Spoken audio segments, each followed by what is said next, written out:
Okay, boys and girls, we're live January 8th, 2021. What's happening? We have John Peterson is off on a phone call, and we have Andrew, a rational empiricist. And there are some things going on. I'm waiting for, are we live? Because YouTube is taking forever today, and I don't know why. And there were some things there we go. On. Yeah, there we go. Okay.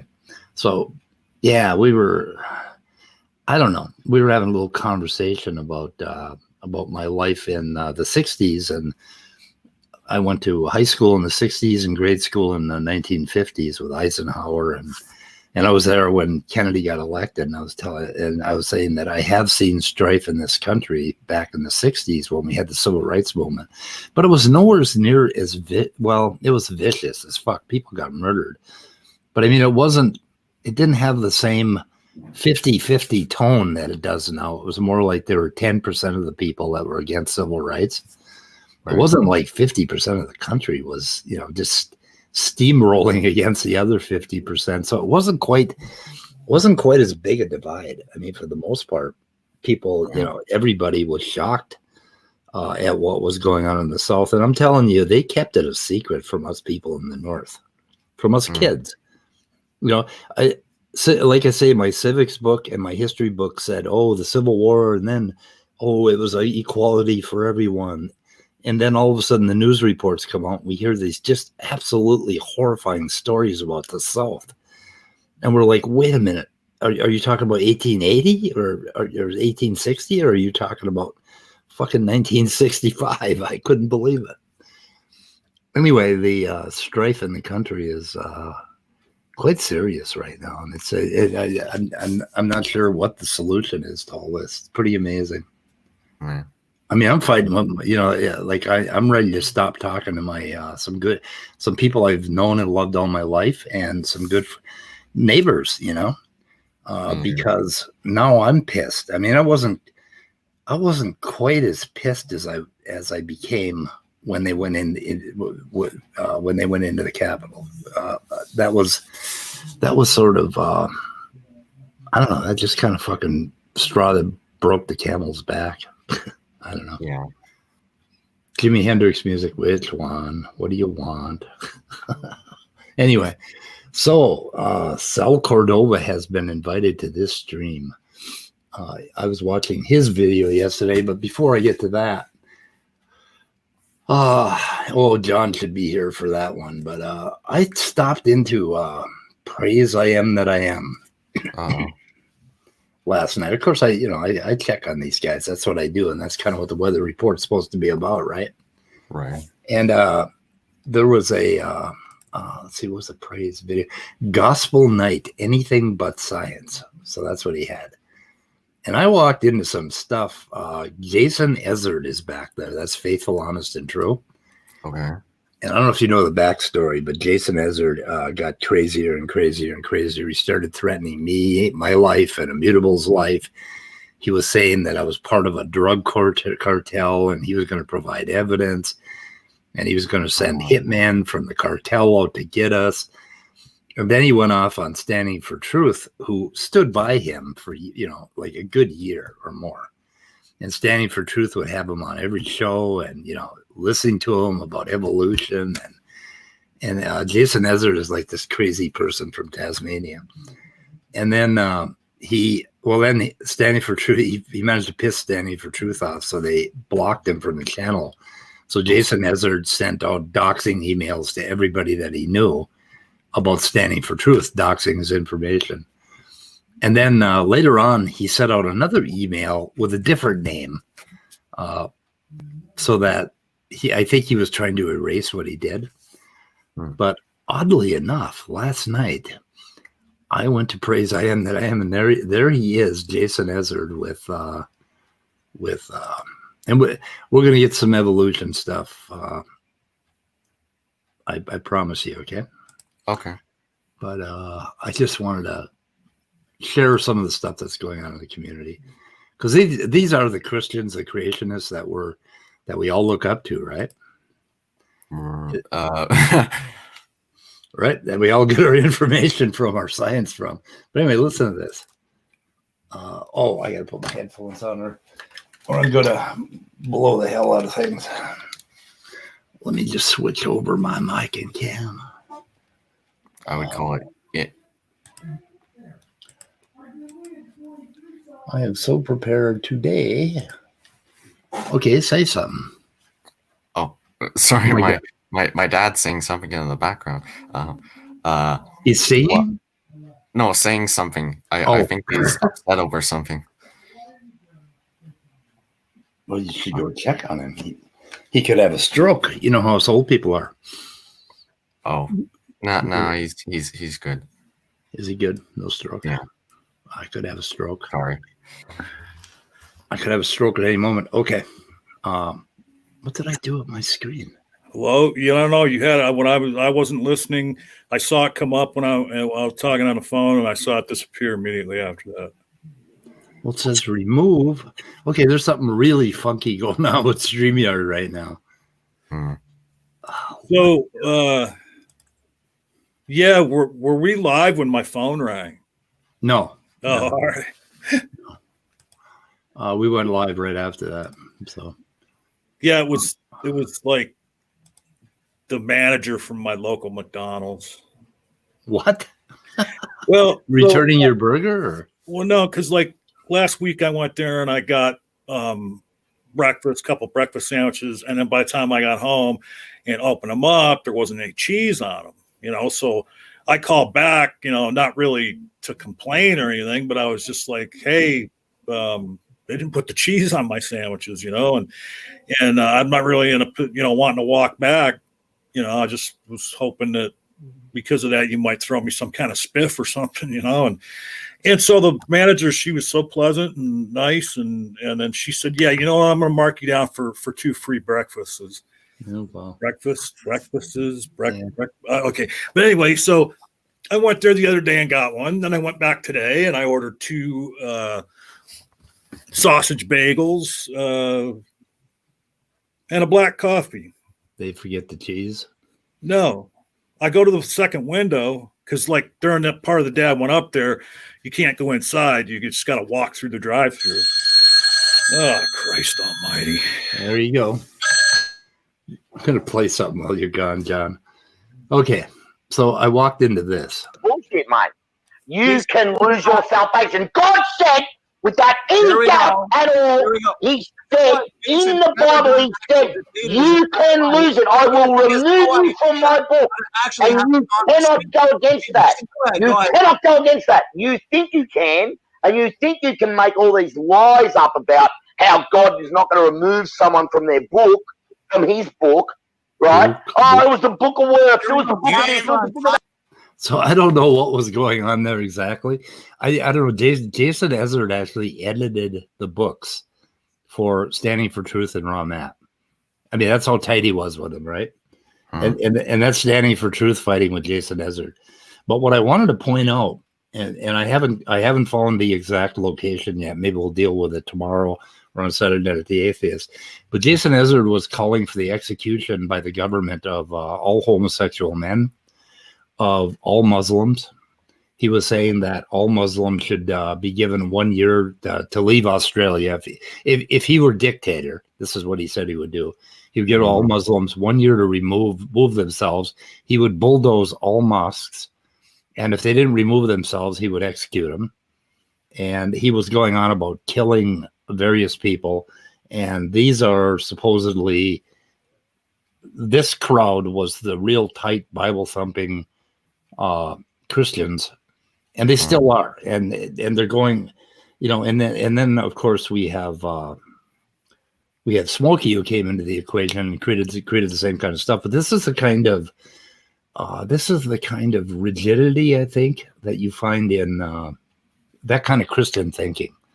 This sort of, once they start fighting with each other over a principle, because they believe that every principle is this glowing objective fact about the universe. If they believe that they have the right principle and another Christian has the wrong principle, they'll kill each other. I mean, like Muslims, are kind of, to me, about the same as Christians. I don't see the difference. and they would kill over this, over which God or which particular biblical text you believe in.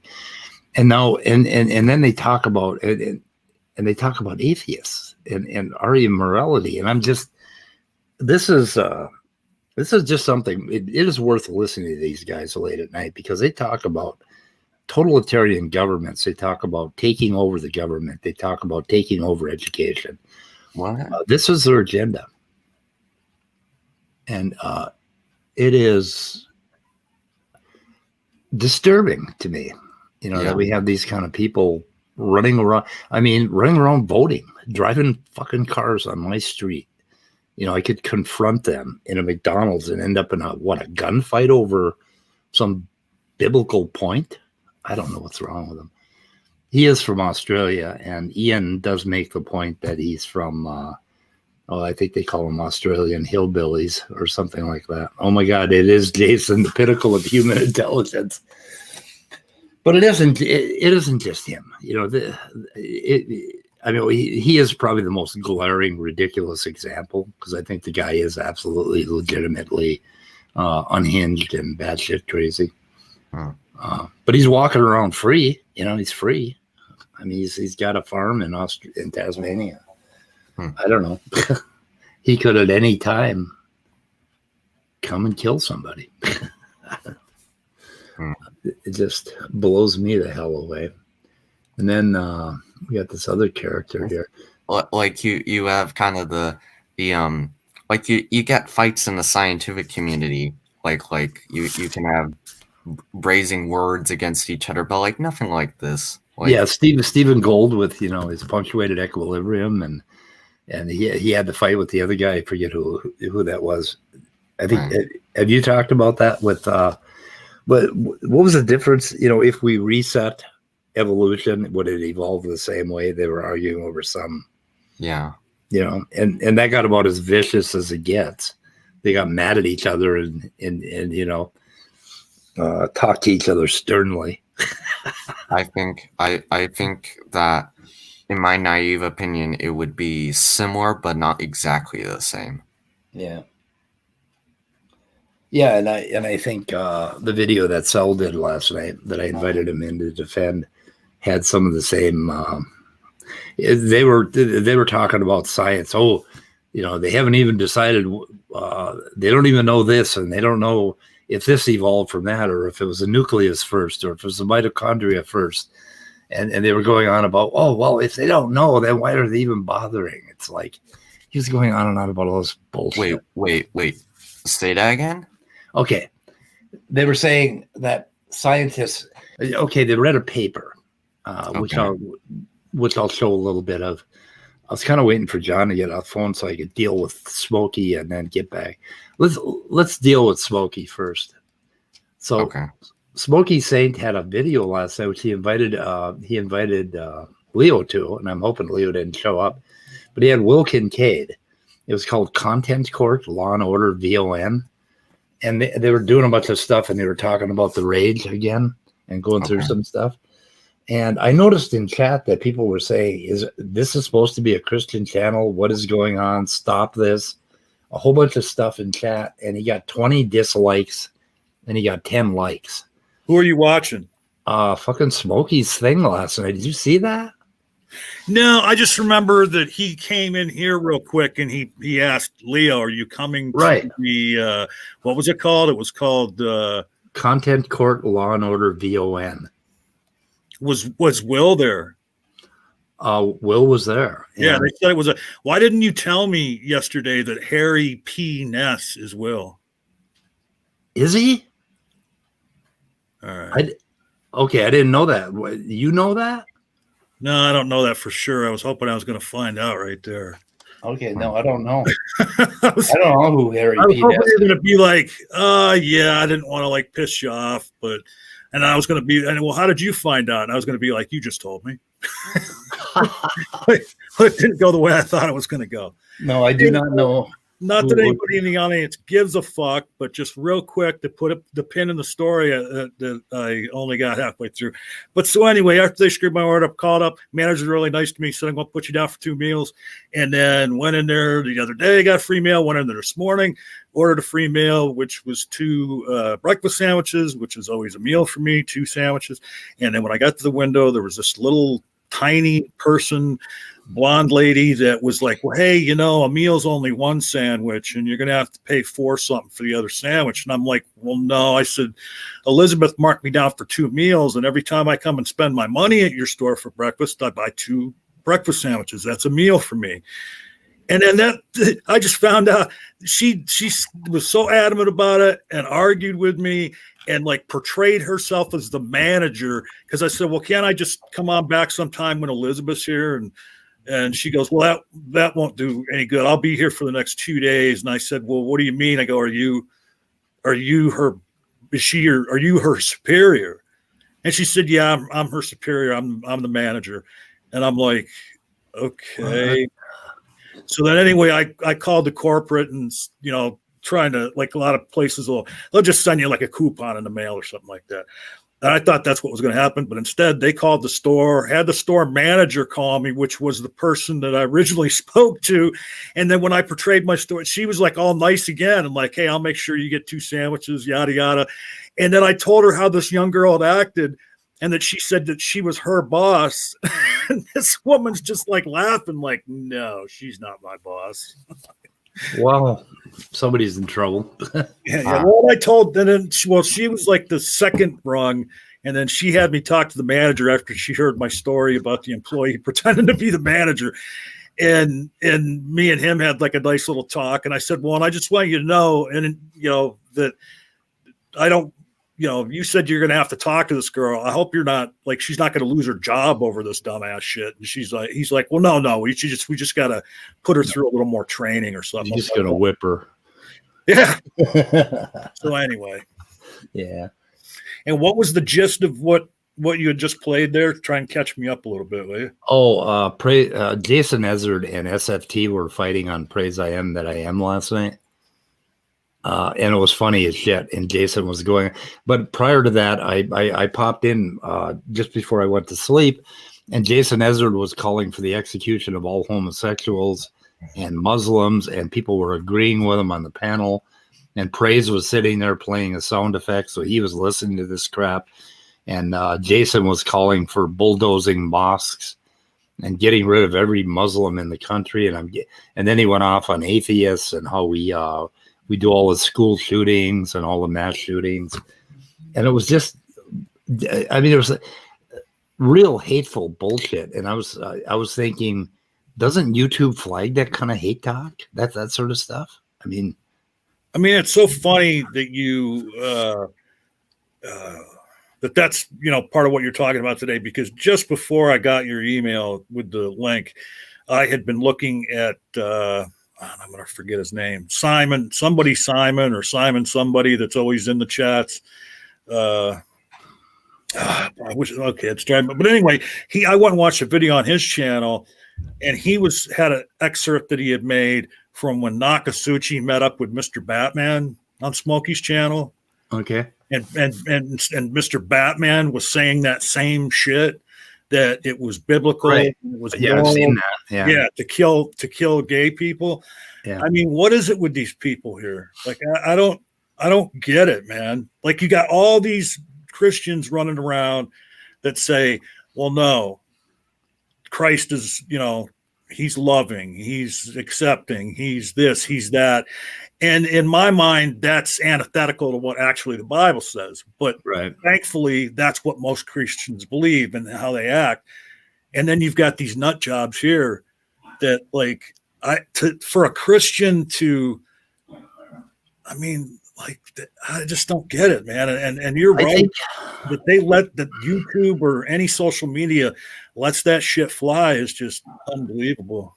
I think that Trump essentially popped the cap off the crazy in this country and legitimized it in some fashion. And that's why they felt entitled to go in, to Congress and break in, because he popped the cap off the crazy. Yeah, we reviewed some shit about that today on Knox channel, and reviewed Trump's, and I'm doing air quotes right now, concession speech.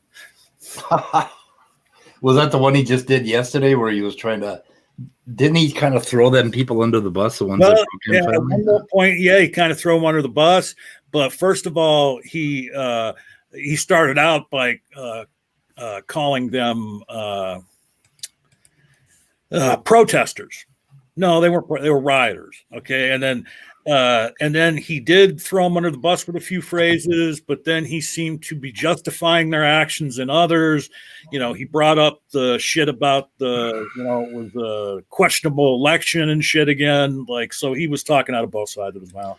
Yeah, they write a script for him, and they tell him, okay, it's going to take 2 minutes, just go up there and say that, and then he goes ahead and does this whole ad lib thing, and he manages to contradict himself about 15 times. He's just, how many days left? 12. Well, maybe less than that, from what I'm hearing. I'm hoping. Yeah, I think. Here's the thing: is they're talking about 25th Amendment. Pelosi came out and mentioned the 25th Amendment. A couple other people did, but they have to impeach him, even if it ends up taking so long that it happens after the 20th. They have to impeach him and convict him, because that's the only way he can't run for office again. Yeah, we can't. I mean, something's got to be addressed here. We can't just let any crazy son of a bitch take over our country and set us back 50 years. Yeah. Put in some bubbling water and some electric sparks. What is bubbling water? What's happening? No, I heard noises. Oh, did it stop? Okay. Yeah, it stopped. Sorry. Bubbling water. Okay. Okay. What's bubbling water about? I don't know. It's bubbling. Stanning apparently is interviewing someone on his channel Right now? Yeah. Oh, okay. So they're just like this Rob Stadler guy. Oh, okay. Yeah, yesterday he had Safari on again. So bubbling water. So I just hope they weren't talking about the same thing that that was revolution.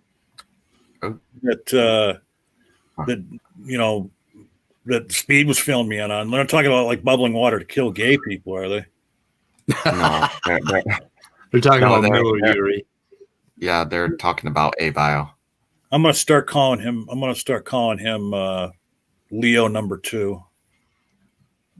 Who's that? Standing?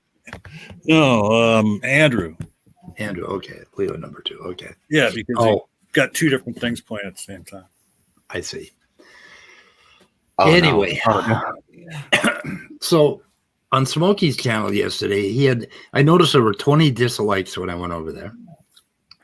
Because I captured the chat from these things because I want a record of all the crazy. Right. Okay. So anyway, and I noticed, there were like nine likes and 20 dislikes. And then I looked over at chat, and there was somebody saying, this is supposed to be a Christian channel. What is going on? You need to stop. There are all these like comments, and I'm wondering, what in the hell did they do? And so I randomly poked into the clip, and Will was going on about Jews, or somebody was going on about Jews. And I guess Will is Jewish, isn't he? I'm not sure. Anyway, I don't know what they were doing. And then I noticed the part where they were going after the Rage again. And just all this bullshit. But I mean, and then later on, I noticed that the video had been taken down, but then he put it up again. He may have edited it. I'm not entirely sure. But I mean, what the hell? What did he do last night that got him 20 dislikes from his peeps? I don't know. Anyway, I was surprised by that. I lost 2 subs since the day. Okay, you know what that is? That's fucking ageism. It's because I turned 70. 2 people unsubscribed to me. So, what did you say the like to dislike ratio was when you were there? It was 2 to 1 dislikes to likes. I mean, that's pretty rare. 10 and 20, right? 10 and 20. It is right now. It's 20 to 10. No, right now it's 10 and 22. Oh, really? It's gone. It's even higher. What the hell? I just looked at it, and it was 22 dislikes. Oh, wow. Anyway. Oh, wait a minute. I fucked up. It should be 23 since I was just there. Yeah. Well, if you were just there, it should be higher. I mean, what is going on? Okay. I'm trying to find my stuff. Finding my stuff. Okay. So that leads us to Sal Cordova. Yes. Him and Otangelo got on last night and they reviewed a paper. Oh, And no. the name of the paper, let me see if I got it around here. I got it around here. I actually got it printed out. By Kurland. It's from 2006. And I know why he reviewed this paper, because the title is Genomics and the Irreducible Nature of the Eukaryote Cells. And he got through a couple of paragraphs, but he made a bunch of comments. And then I got to stop this screen and start another one. Where are we? What's happening now? We are on Earth. We are on Earth. Yeah. Oh, really? Yes. Needs to go clubbing. Okay. Or Nerds Go Clubbing. Okay. Nerds Go Clubbing is the name of this series. Oh, no. And yeah. And, he had his idea is to go through papers, which is I approve. I think that's just a wonderful thing that he should be doing. We were going to do that, and we never quite got our shit together. But let's see here. So I just want to play a piece of this. Let me know if the audio is not right. I think it's right. God bless the Standing for Truth channel. But this is why I really enjoy talking about eukaryote, prokaryote evolution. You just have so much of this. And the other side, they won't even show up. Oh my goodness, they won't even show up in debate. If I started debating stuff like this, there's not going to be any opponent that would want to even touch it. Once he sees me, if they see our conversation like tonight, I'll tell you this. I wrote Speed of Sound. I said, you want to debate eukaryotic evolution? He was saying, I'm going to kick your butt. I said, okay. And I wrote him. He never got back. He just had all these weather reports he keeps redoing. I was like, okay, so you want to spend your time with that. You don't want really to engage. He said, I'm going to kick your butt on nuclear pore complex evolution. I said, okay. Well, so what I've observed, and I've seen that many times happening, and I am sure that he will listen to what I am saying now, and then he will criticize me, but it's exactly that. When I bring up something which is very clearly pointing to design, he moves on to another topic. He doesn't. Okay, enough of that shit. So, I can't remember. So, I know I asked Sal to talk to him about nuclear pores. And he said no. He said, we got to remain friends. I'd rather talk to you about something else. And then I went back at him again, and he finally said, yeah, I'll debate you. And then I said, okay, I'm going to kick your ass, right? And so I'm talking about a future debate. And then I think at one point in chat or somewhere, he asked me about eukaryotic cells. And yeah, I would fucking love to debate Sal on eukaryotic cells.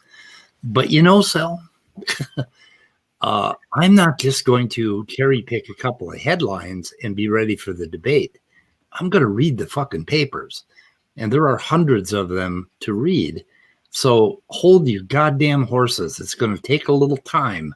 And if you want to debate on this shit, I'm your man. We'll do it on Modern Day Debate, hopefully, because they like you over there. So, and James does still say hi to me when he sees me, but I would love to take you on that topic. In fact, for the next year, I'm hoping that that's what we can do, because Sal is planning on talking about NUPs and nuclear porins and nuclear complexes, basically nuclear pore complexes. That's going to be his big thing, because he thinks it's irreducibly complex. And I just did a 5-minute search of papers, and I found so many papers on so many different ideas about how the nucleus evolved and how nuclear pores evolved. And then I just started reading a paper one morning for about 20 minutes before I got into my other work. And I found this whole thing where basically these importins that he keeps talking about, that it's a protein that imports another protein into the nucleus. Okay, and it's called an importin. And there are exportins too that export things out, and together they're called Karyopherins, basically, which means carrying to the nucleus in Greek. So anyway, I took a look, and it turns out that importin what they found analogs or homologs in prokaryotes on basically cell coating. So there are other uses for these same proteins that they found in prokaryotes, and I just found that in about 5 minutes. And then earlier in the video here, Sal was making a point, and I did not timestamp it, but it really just almost pulled my car over. I was listening to it while I was driving, and he said, they have all these different theories. Why do they even bother? What does evolution even add to the conversation? So he was doing the equivocation of the word theory again, huh? He was basic. Yeah, he was basically saying, yeah, I don't know if he used the word theory or hype, but I think he did use the right word, hypothesis, right? Okay. So anyway, but his whole point was that what does evolution even add to the story? And I'm thinking, what in the hell do you want us to do, Sal? And I was all right, hurry up, everybody, and get everything you wanted to say out of the way right now. Danny's here. Is that why? Yeah, let's see. Danny asked you for the mic. I was like, all right, everybody, make all your points now, real quick. Make all your points. We're going philosophy. We're going full philosophy now. Hey, so Jerry Pena posted something, and I only heard part of it because I was looking at something else. But so when Sal was talking there when you were playing it, and I heard him mention your channel and the weather report, he was trying to say that him and people like him don't get an opportunity to talk on your channel. He was saying that we when he brings something up, we move on to something else. That's how he sees it. And what actually happens is we're talking about something, and then he goes to his cat's board, and if you're talking about one thing, he'll bring up something else. Right. To him, we don't want to talk about the thing that he wants to talk about. And he is so unself-aware that he doesn't even realize that that's exactly what he does, is runs back and forth with the fucking goalposts all the time. Well, right, and then he uses that as a tactic when we show empirically that he's wrong about something. Well, what about this? Yeah, he does. Well, let's talk about this. Well, no, how about we talk about what we were just talking about that we showed you were wrong about? Yep. So I don't know, and then a little bit on philosophy of science or evolutionary biology. None of these creationists deny that after the bunnies hopped off the ark, that there wasn't speciation, right? So they all believe in evolution, and they believe in the same exact mechanisms for evolution that we believe in, except we go further back than 6,000 years. That we need to be very fucking clear that is the only difference. They believe in exactly the same mechanism. I gotta tell you, man, that blows my mind because I never thought of it that way. But you're absolutely right, because whenever you bring up the problem of, well, how did we get to the diversity that we got to now after, if we, accept the premise of the ark and the flood, how did we get to the biodiversity we got to now? And you're right. Almost all of them say, well, it was the speciation. I mean, it was evolution. Yeah. Yeah. So it was evolution. So but that's microevolution. That's not. Yeah. It's not particles to people. Yeah. Like particles to people. I've never heard that one before.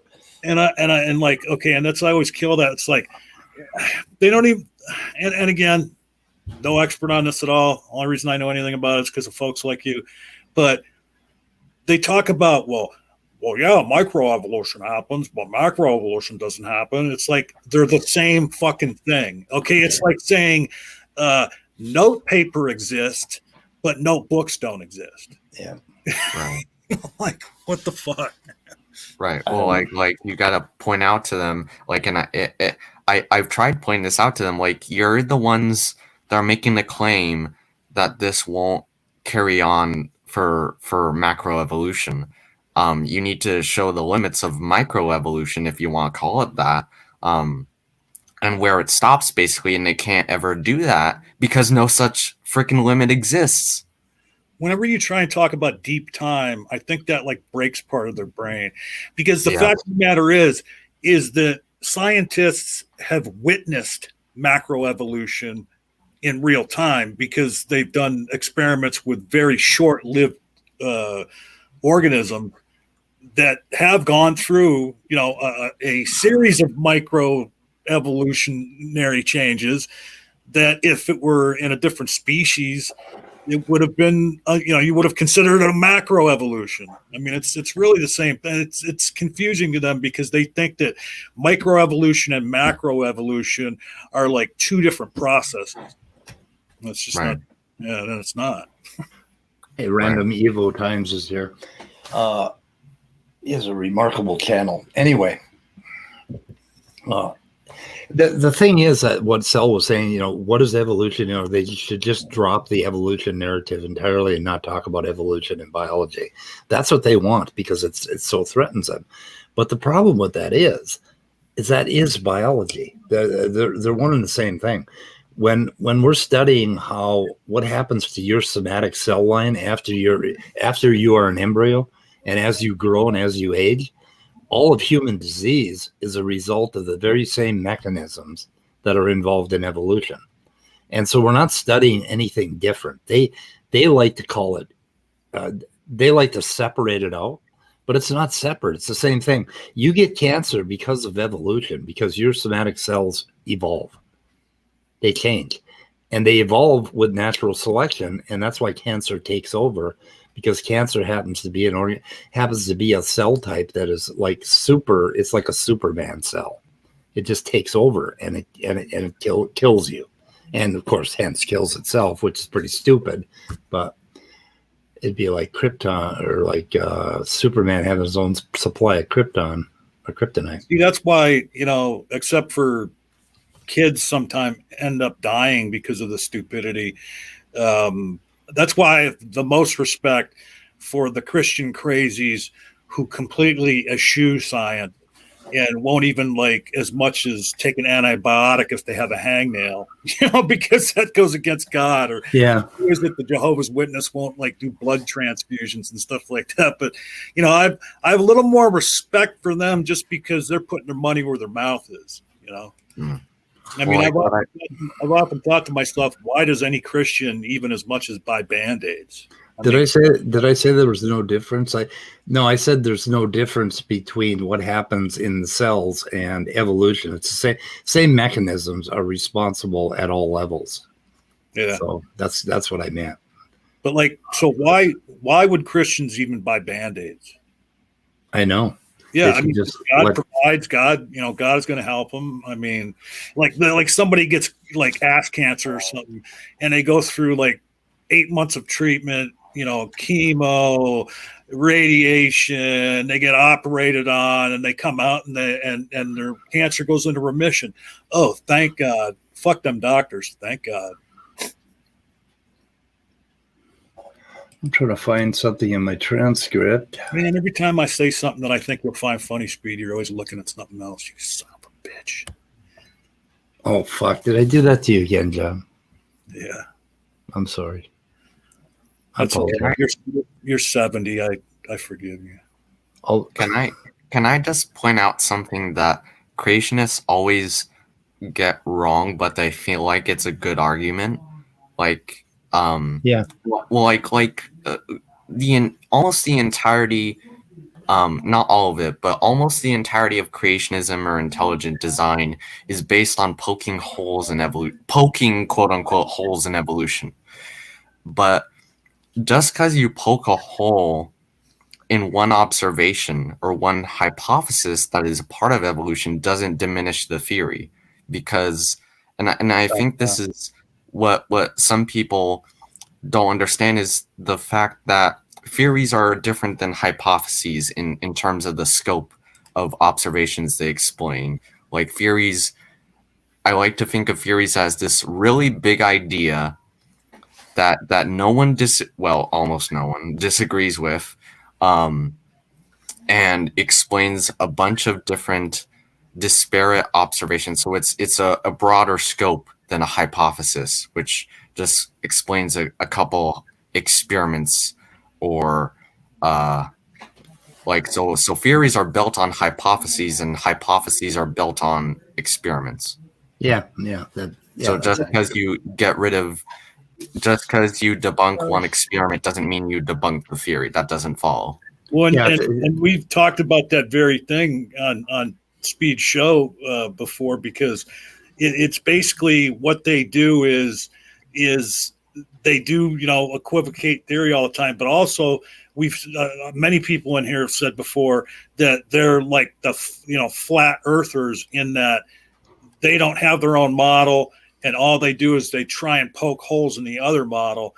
And like I think I've heard Speed say before, going on what you just said, like, yeah, even if they proved like a facet of wrong, or that there was a problem, that wouldn't be a bad thing. It wouldn't disprove evolution. And the scientific community, if it was a valid problem, they would address it, and they would, edit the theory, or, do, correct the mistake, whatever, I would argue that evolution in its current form cannot be disproved, because at least not in the usual. What do you mean then? Well, like just in the usual sense, because say for instance, you show that current evolution has limits, right? That doesn't explain certain phenomena. That doesn't mean that it's wrong. It just means that it's incomplete. And so today's idea of evolution, in a sense, can't be overturned because it's just been so good so far, right? Like it's explained so many observations. Any disparate observations that come in are just going to give us a deeper emergent truth, but they're not going to diminish the emergent truth that we already have. You know what I mean? Okay, I just wanted to point out what Sal said in the video. He was saying evolutionary biologists disagree with each other. They, as a matter of principle, at least, at best, only one of them is right. The rest of them are wrong, which is kind of bullshit. That's not true. Does it change how we do biology? Which one we pick? That just means to me that evolutionary biology is pretty much useless to understand how biology really works. Because you read one textbook, they'll say this. You read another textbook, they'll say something else. So, I mean, what the fuck? We got two Dannys again? We don't need two philosophers. I disconnected. You were just saying that evolution, like you can only add to evolutionary theory. What were you saying? Who? The white guy. Andrew. Did you call him the white guy? Yeah, he's the whitest icon.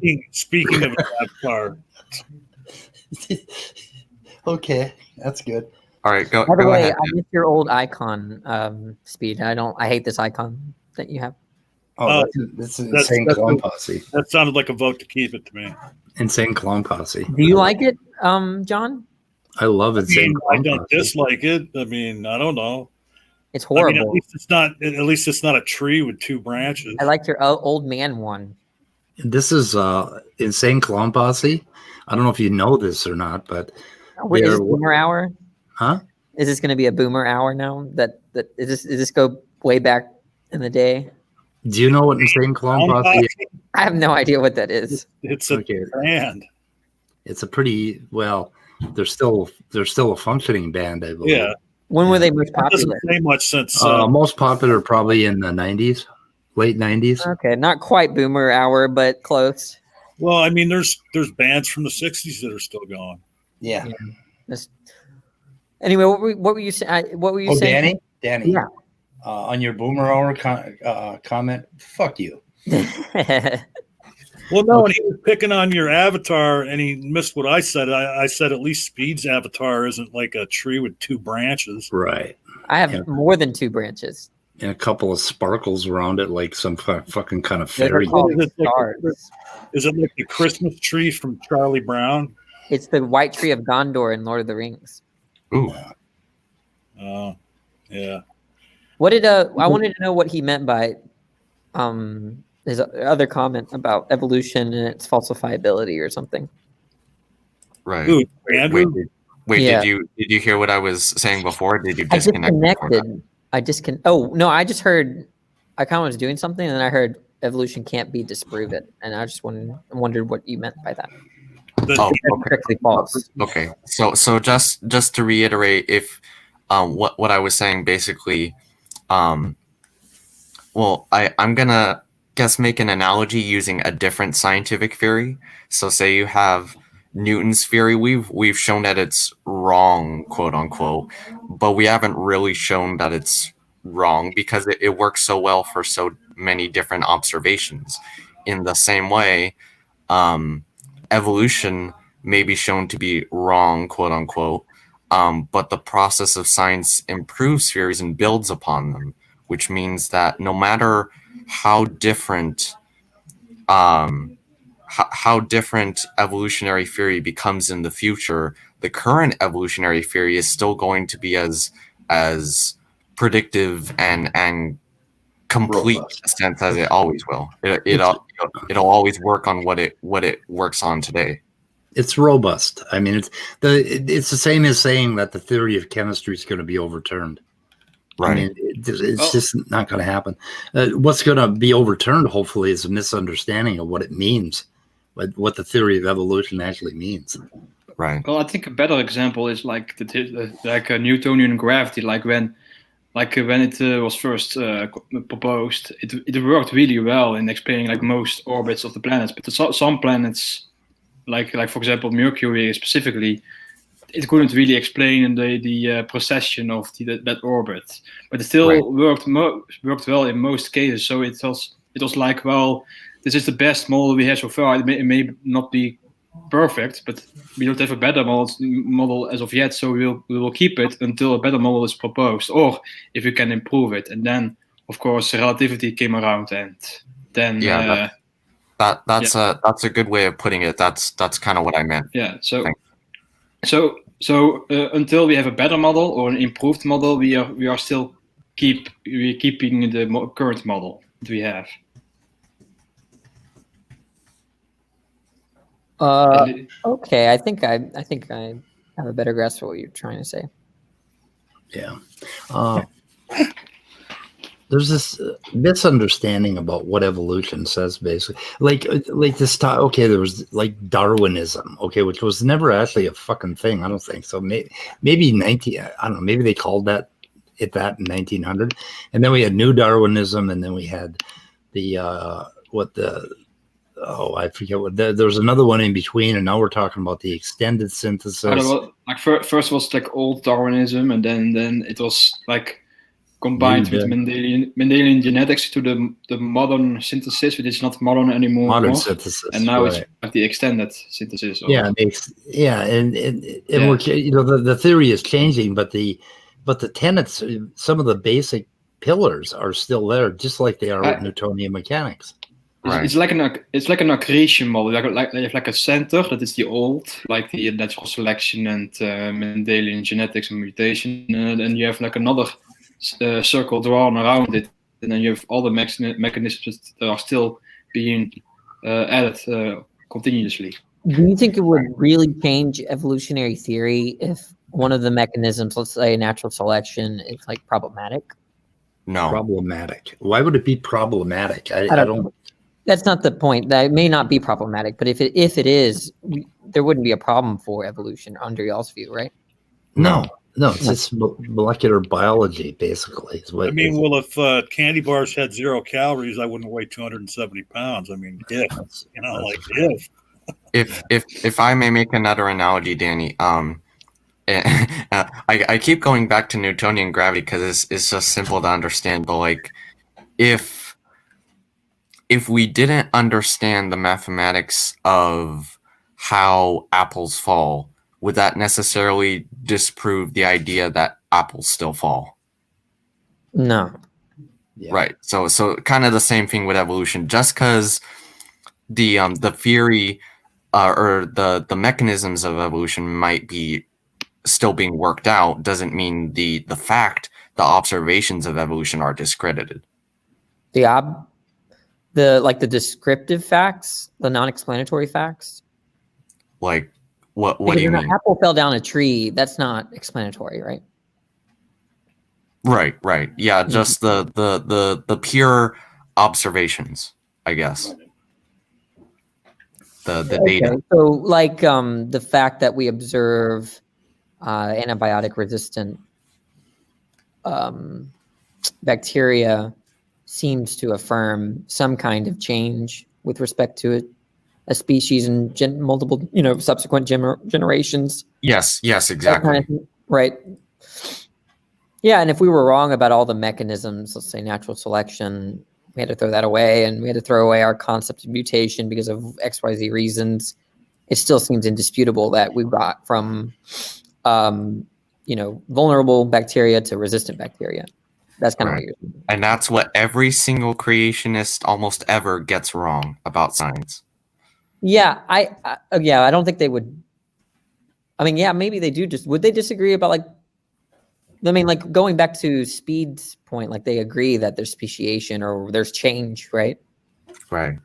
Well, yeah, it's kind of weird because it's the opposite. They agree on most of the mechanisms, but they don't think it's that's part of the theory of evolution. So it's kind of the reverse of how science works, in a sense. So they accept like mutations, gene flow, genetic drift, yada yada, selective mating, but then just say evolution is false.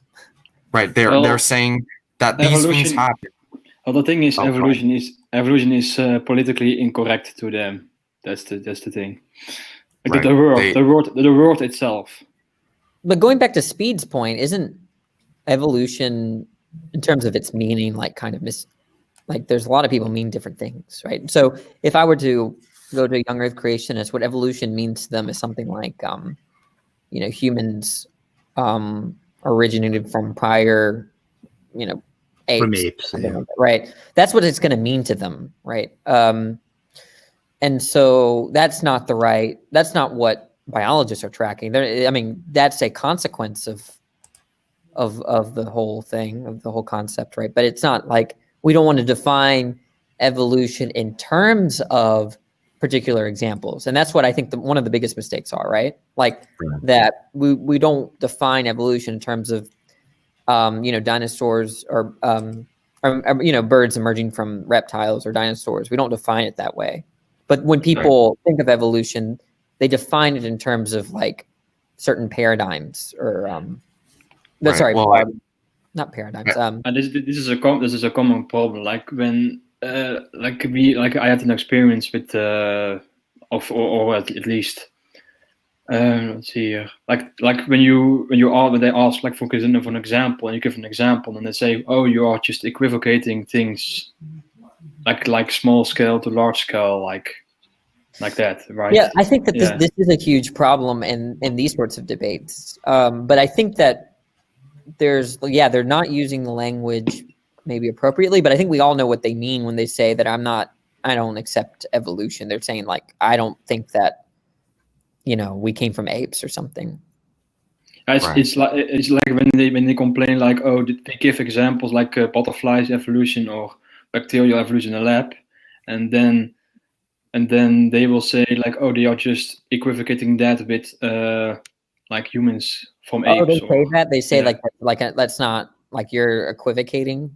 No, they accuse us of equivocating. Like they say when we give those examples, we somehow intend to prove common ancestry with apes or something like that. Right. Yeah, that's actually a pretty treacherous kind of. I've never really talked seriously with a creationist and try to convince anyone of evolutionary biology. I have students that I teach. If we're apes, why are there still apes? Yeah, I have students that I teach evolution to my students, but I rarely mention human evolution.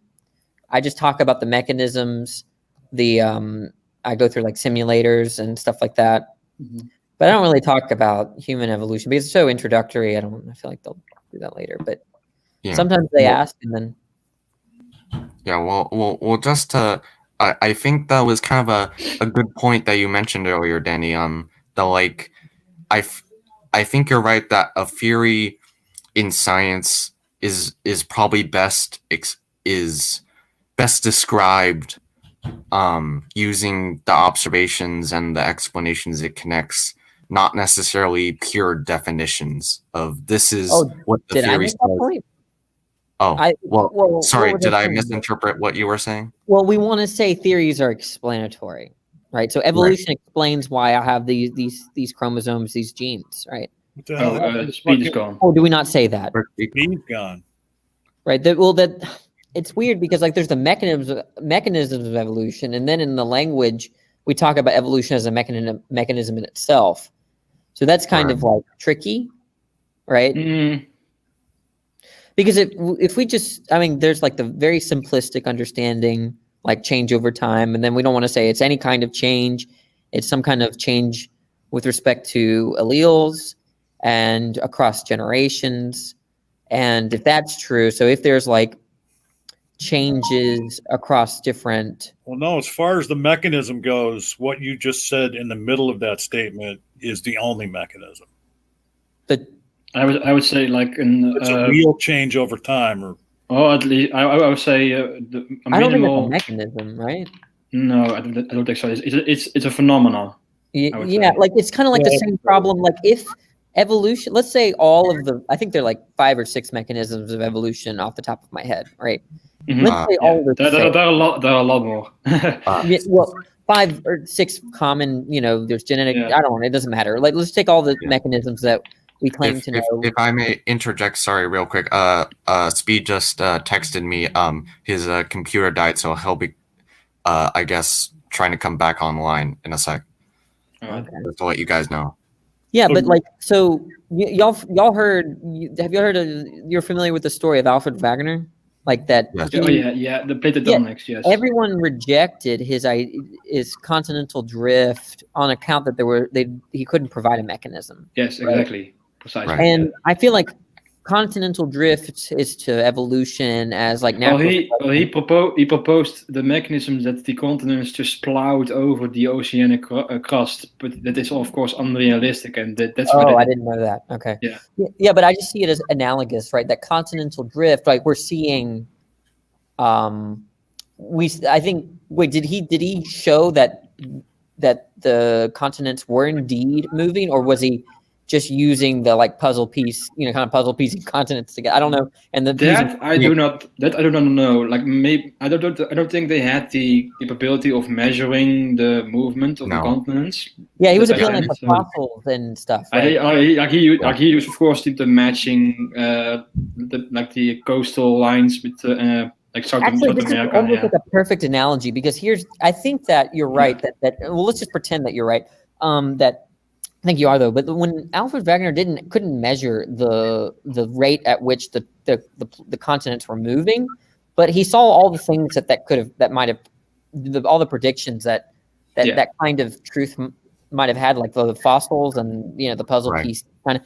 So now they rejected it because he couldn't appeal to some observation that affirmed that basically was the description of what he was saying was true. So does that make sense? Like.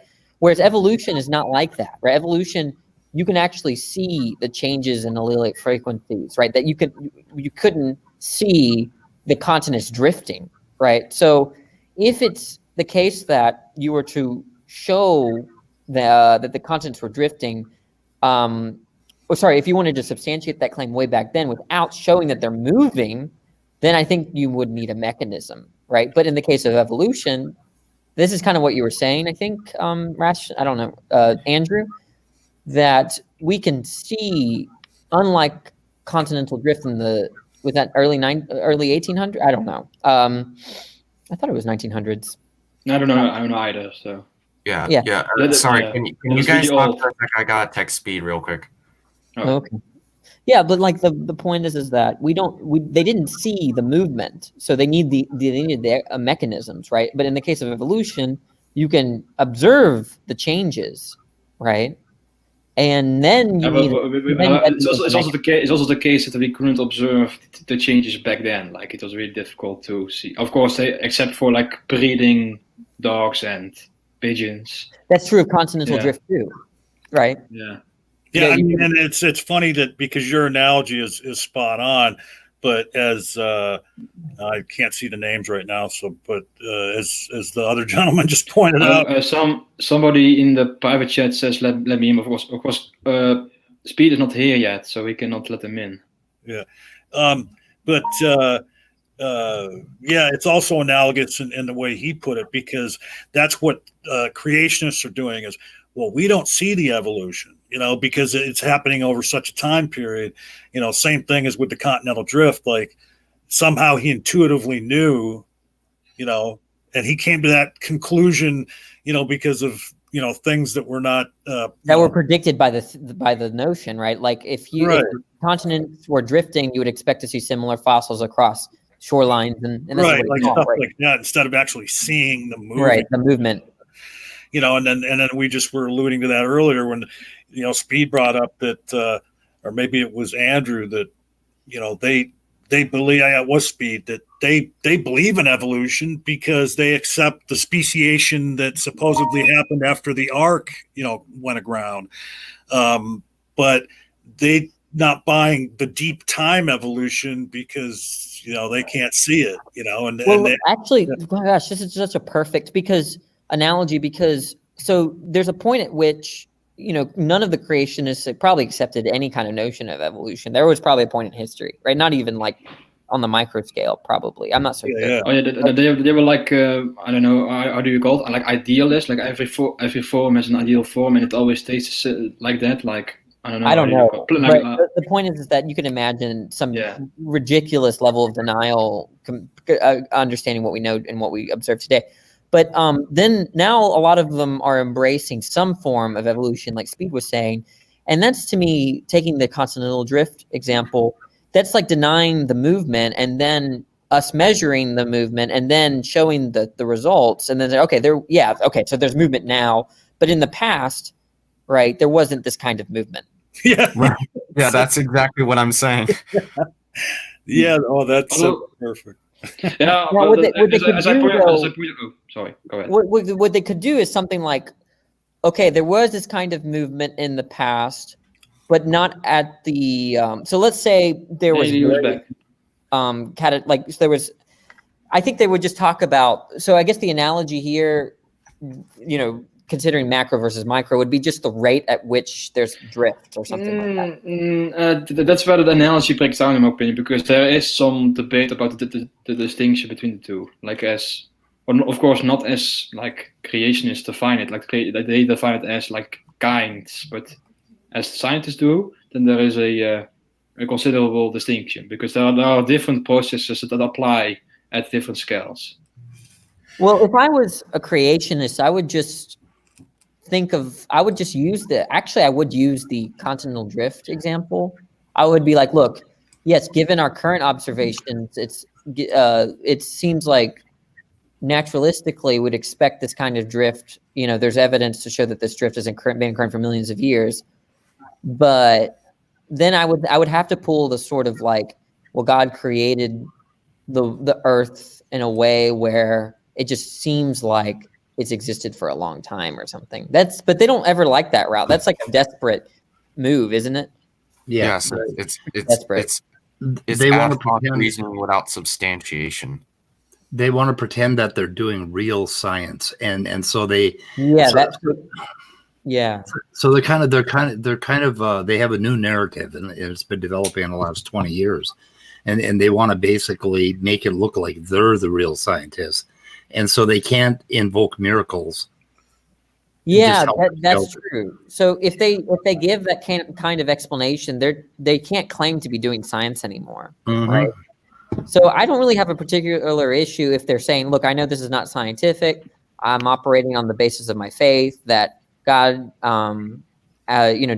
designed the world in this kind of way where He would come to these conclusions. I don't blame you for your conclusions. I don't really have anything to say in terms of like showing why you should revise your beliefs. I don't really have a problem with that individual, but none of these people operate that way, right?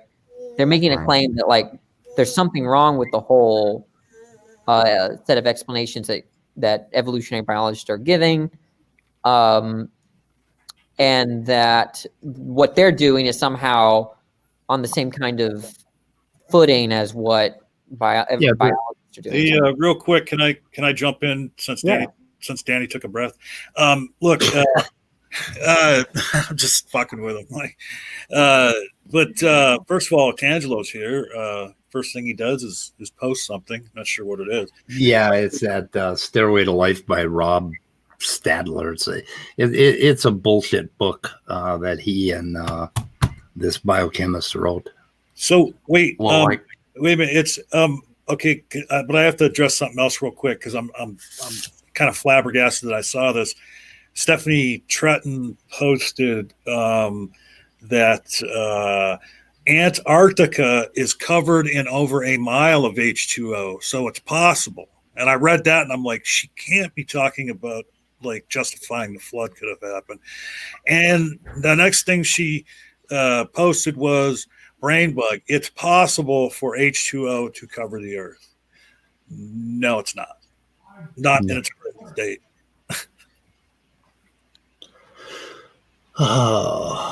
So okay. Otangelo, I want you to, if it's okay with Speed, I want you to come in here and I want you to define the science. Oh, you're killing me. Okay, so anyway, Otangelo just posted something here that is part of that narrative.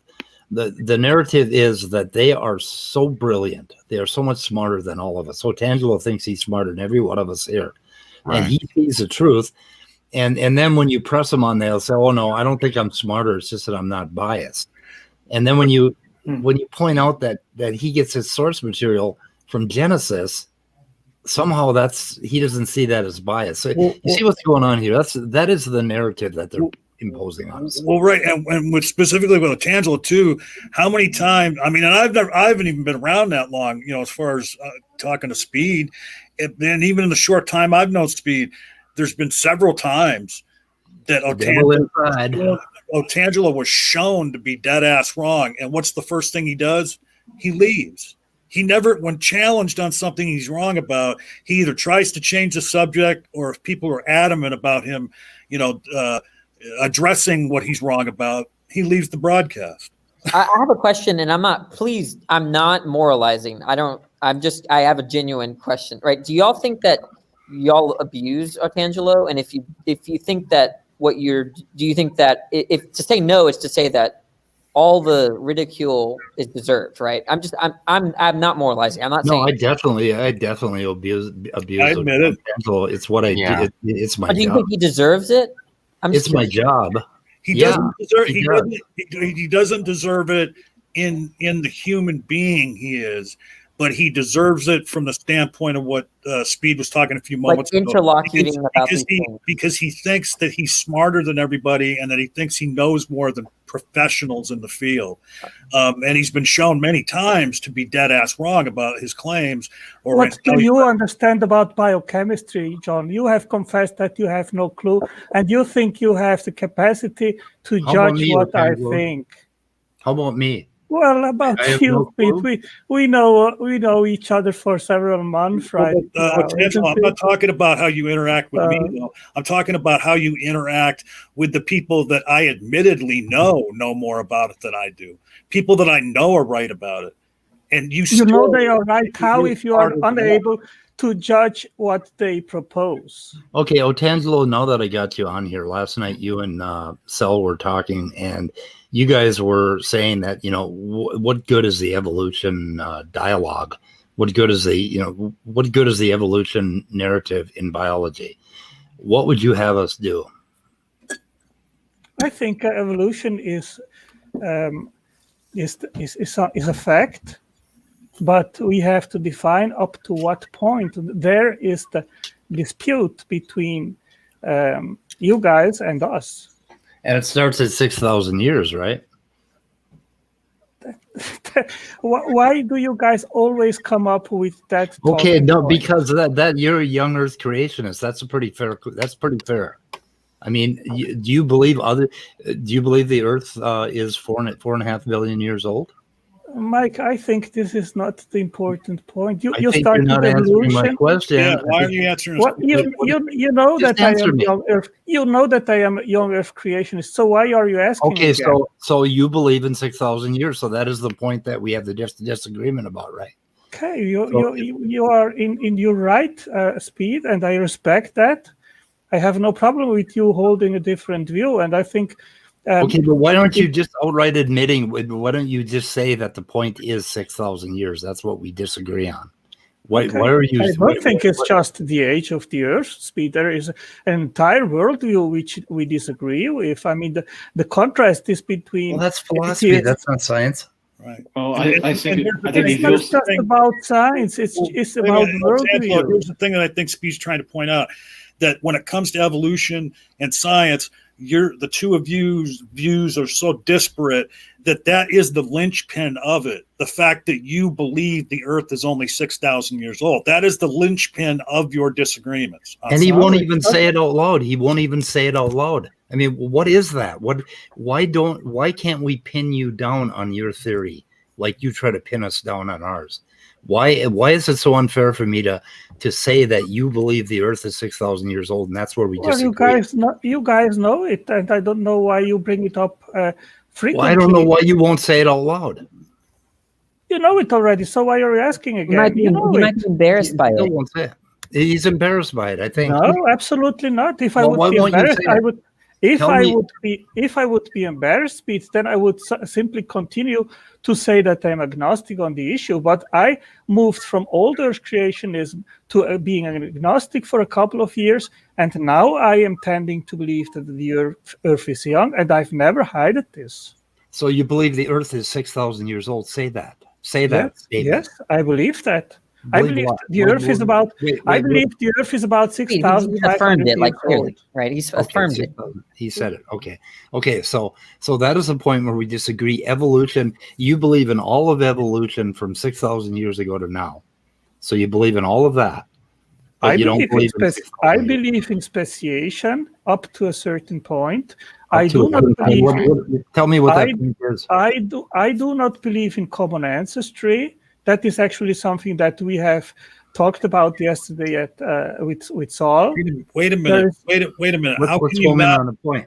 How can you not believe in common ancestry? I don't understand that, because if you believe that the Earth is 6,000 years old and that all biology started over after the flood from what Noah brought with him on the ark, and there's many more examples of the types of animals that Noah supposedly had on the ark that are different species. I think he means like common ancestry between types or something, right?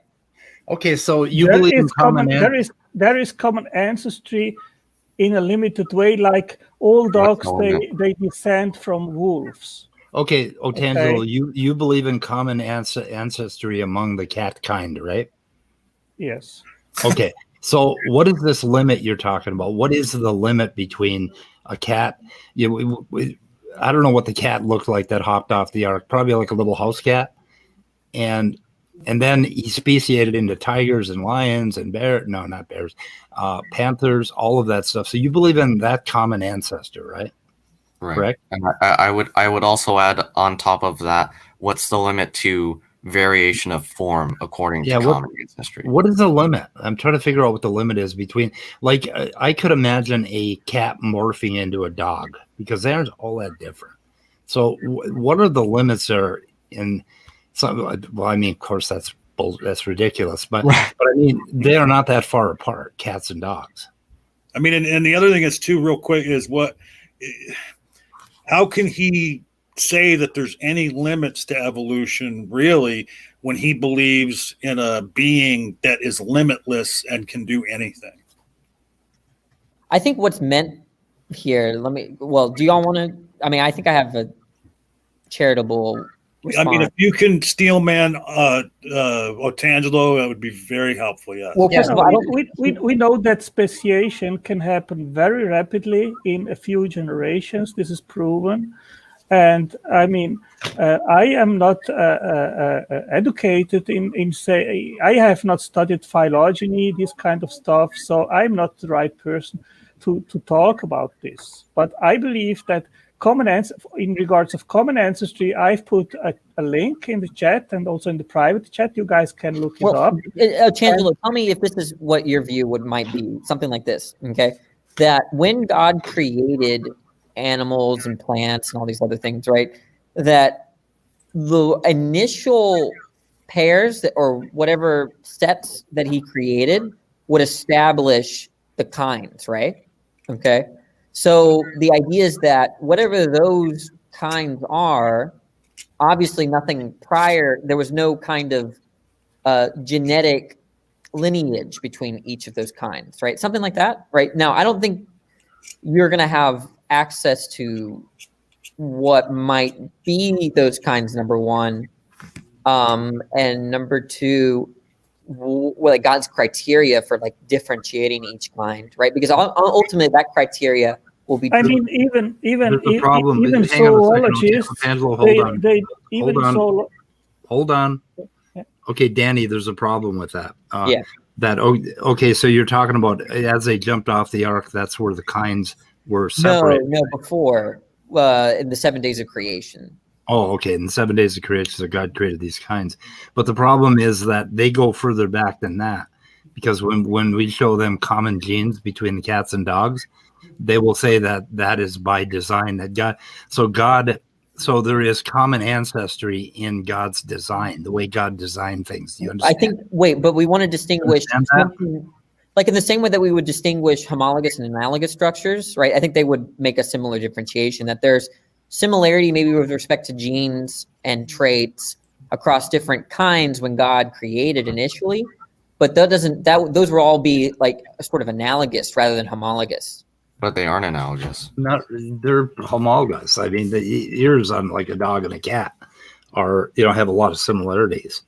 Oh, okay. Well, yeah, but I mean, I'm just saying that that they're just because there's similarity amongst the initial kinds would just show that kind of similarity is by design rather than by lineage or common ancestry. Yeah, by design. But so they're talking about common ancestry by design. So God had to have a common idea when he designed cat and dog ears. He's going to put some hairs and he's going to make them so they collect sound, so they can move back and forth, that sort of thing. Yeah. Okay. So God used common ancestry in his design. Well, I think you mean that, but that maybe we don't mean the same thing by common ancestry. I thought common ancestry is the idea that there was this kind of organism that other organisms kind of evolved from, right? Something like that. Yeah, had babies, but I mean, but common ancestry. I'm trying to make an abstract version of common ancestry. Okay. So that you understand that common ancestry is also common design, because God used the same genes to make those ears. Some of the same genes, he just modified them a little bit. So that would also be common ancestry as far as I'm concerned, because it came from a single thought in his mind. But do you think that's what they mean by common ancestry? No. I'm offering this as a different way to look at this. Okay? Oh, okay. Slightly different way to look. Okay, Otangelo, I cut you off a couple times. Go ahead. Go ahead. I think that God created each of its kind and built in the possibility of each kind to adapt to the environment, that to speciate. And that's also what happened after the animals came out of the ark. They did speciate, and they separated also geographically, and they eventually even were not able anymore to inbreed anymore. But what we disagree with is with the evolutionary tree of life, which goes down to the last universal common ancestor, claiming that all three domains of life emerged from that universal common ancestor.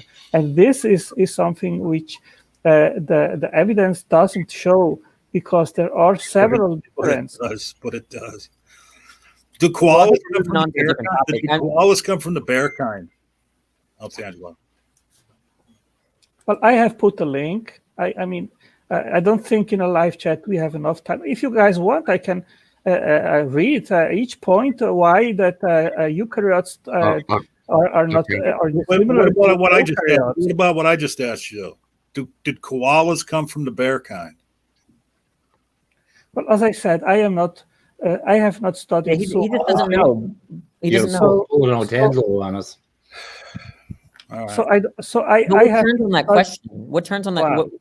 What turns on that? Can I finish my Daniel? Because you are talking a lot and you interrupt like Leo. And I mean, if I want to explain something, it's difficult. You know. You said you didn't know. Yeah, you said you didn't know. Yeah, I don't know. And plus, you're trying to, what after all of that? Okay. Hey, one other question I had for you, like how and that was very.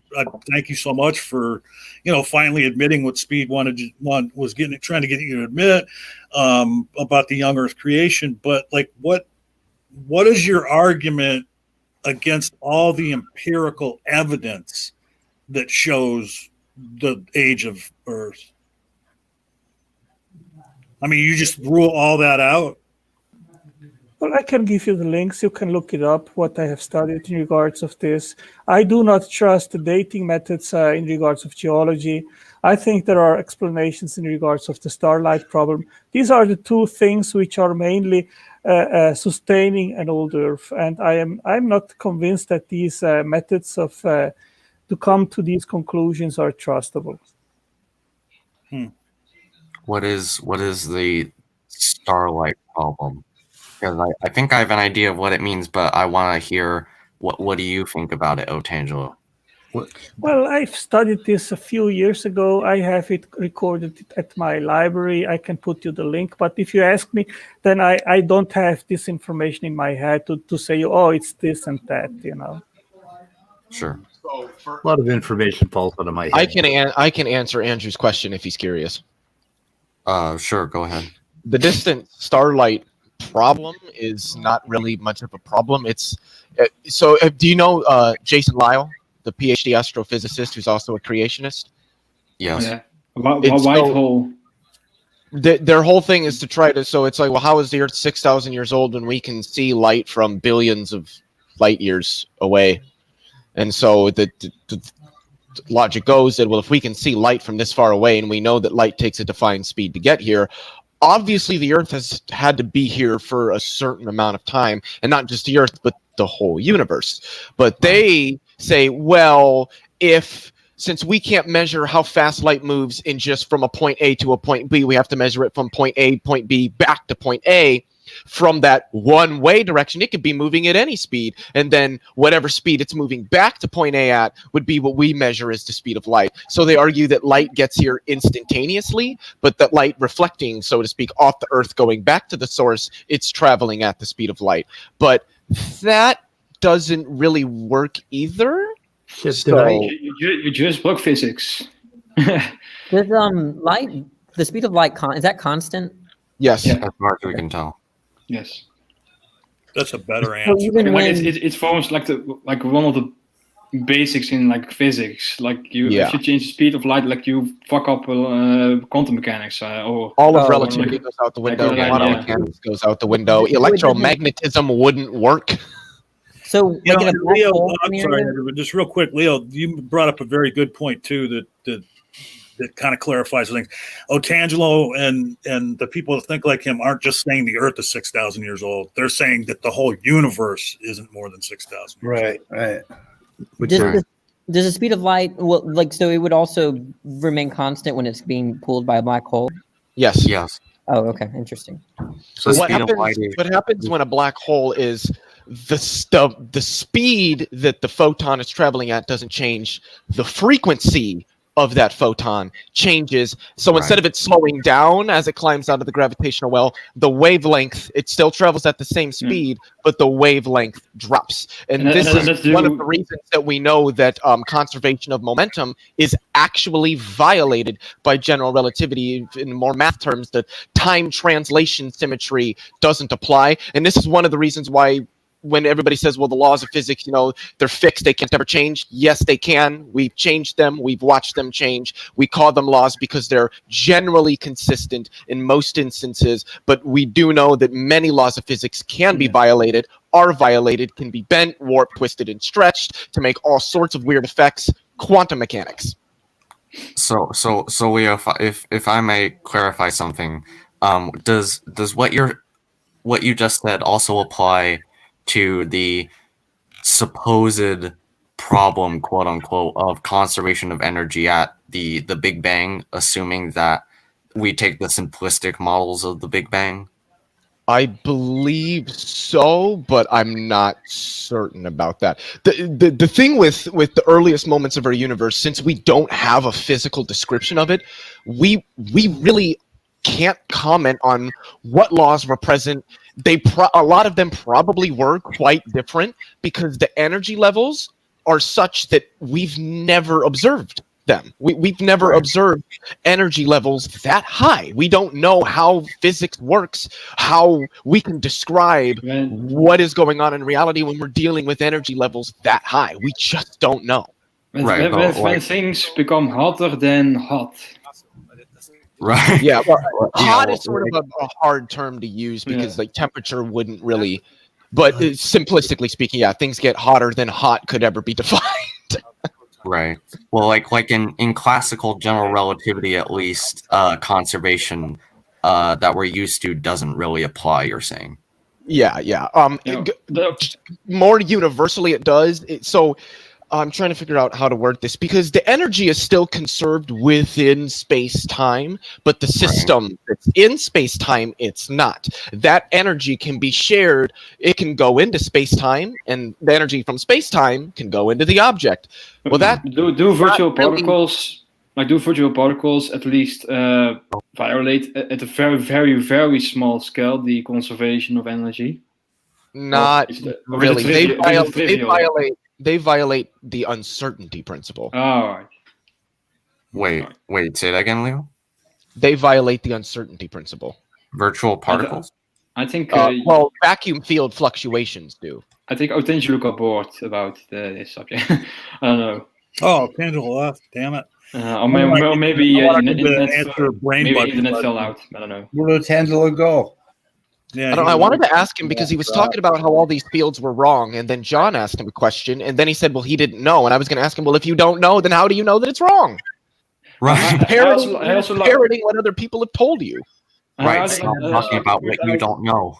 I also like to point out, like, when you ask him a question to support something, he cannot explain it. He has to go back to, well, I have to read this link for you. Yeah, well, I can give you my blog and say, no, I want you. And I don't think he's capable of formulating his own arguments. I don't. I'll tell you what, I was blown away when like 5 minutes ago he said, I don't know anything about phylogeny. I mean, holy shit, dude, you argue about evolution every fucking day and you don't know anything about phylogeny? How is that possible? Like you Otangelo, I'm just gonna say this. Stop talking about evolution if you don't know anything about phylogeny. Like, I don't know everything about phylogeny, but I know enough to talk about evolution. But here's the thing, Otangelo is not, like, he doesn't really do research. He just copy pastes things, and he doesn't really like register the stuff that he copy paste. So when you ask him a question, he just says, "Oh, let me go back to my blog where I copy paste things and let me read that for you." That's what he does. I want to point out. I was hoping he'd stay around and answer brain bug question because that's essentially what he's saying. You know, when he talks about, you know, the problem of starlight and he says that the dating methods that they use are wrong and everything. He's basically claiming, and much different than what Leo was talking about a few moments ago, that physics must have been different before. You know, that physics breaks down so much that none of the dating methods work, and which is just ridiculous. Right. The arguments against radiometric dating are so asininely stupid. Because, and I always say, the one question I'll ask when somebody says there's a problem is I will ask, do you know what electroweak theory is? And I almost always get no. And I said, well, you would have to overturn almost all of the modern standard model of particle physics to state that radiometric dating doesn't work. Good luck. And also one thing is if you accelerate radioactive decay, then you also increase the energy output and you will melt the Earth. Yes. Yeah. Or vaporize it, basically. Yeah. I think maybe the speed of light changed in Otangelo's neighborhood. Oh yeah. Leo, I don't know if you have heard about this before, but there was one person who says that like the early Earth, like Earth in 6,000 years ago was inside a black hole, so the time dilation made the took the Earth to just 6,000 years of age, and it allowed for the rest of the universe to be 13 billion years old. Are you referring to Russell Humphreys? Yes, exactly. Right. Well, like I actually looked this up on Talk Origins, and it says that the problem with that is if galaxies' light was being time dilated, or I don't even know if that's a word. No, it is time dilation. Yeah. Yeah. Okay. Well, if time dilation was occurring to the light from distant galaxies, then it would be blue shifted if we were in a gravitational well, but it's not. Most of it is red shifted. Yeah. Or let me explain. Let me explain in the simple terms. Like the idea is that like the Earth is in a gravitational well, such that our time is slowed down with respect to the universe, such that our time is just 6,000 years, and with the rest of the universe, it's 13 billion years. That's the idea. It's really... I mean, the Earth obviously is a very massive object, at least relative to us. It creates a gravitational well, and time is dilated gravitationally at the surface of the Earth relative to things in orbit. And everybody probably has heard me mention the GPS satellite thing. Yep. That's one of the actually directly measured effects of that. So yeah, but the thing with there is no time at the event horizon of a black hole. The time it stops. If I'm not mistaken, like does like the time and space reverse rolls beyond the event horizon? We don't know what space-time does beyond the event horizon. We have no physical theories that are capable of describing it. I've seen like Penrose diagrams when you see like the space-time diagrams, they reverse basically beyond the event horizon. Or maybe that's just theoretical. I don't know. Was that Penrose shrink collapsing, expanding at the same time theory? Well, that's conformal cyclic cosmology, which I don't know any cosmologists other than Penrose. No, I don't know. Is it conformal cyclic? I mean, he thinks things keep expanding, but then at some other level, they're actually like it's a new Big Bang or something like that. I quite understood. It's hard to understand. I don't really understand it. But Ethan Siegel, who's a PhD theoretical astrophysicist, wrote an article showing that it meets none of the. It doesn't explain any of the observations that we've made. In fact, the observations that we made do not comport with CCC at all. Okay, so David says you guys are not letting him talk enough. That's why he left. Based on that, I should leave every day.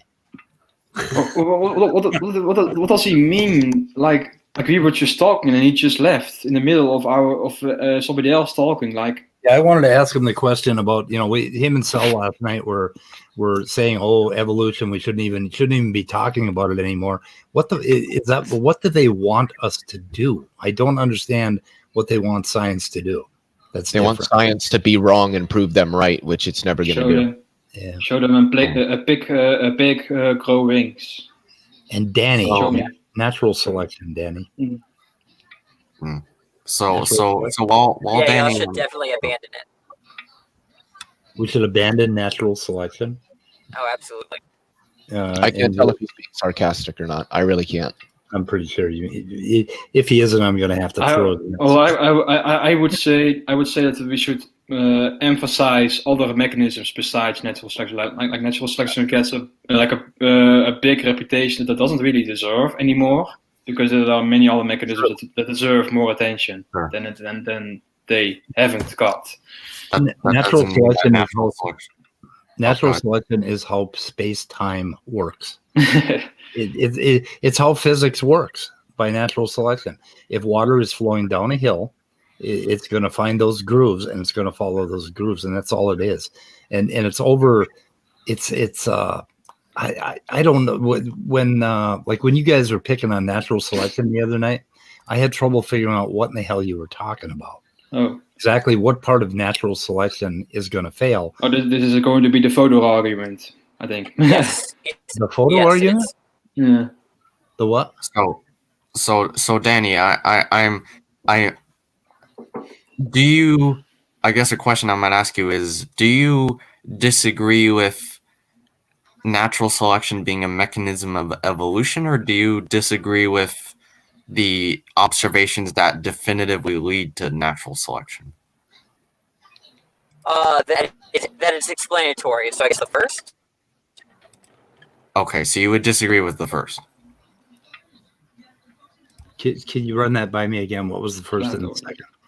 I wasn't paying attention. So John, I don't pay attention to anybody. Go ahead. So the first would be, Danny, do you disagree with natural selection being a potential mechanism of evolutionary change, or do you disagree with the observations, but like the facts of life that like heredity, variation, and differential reproductive success that lead to natural selection?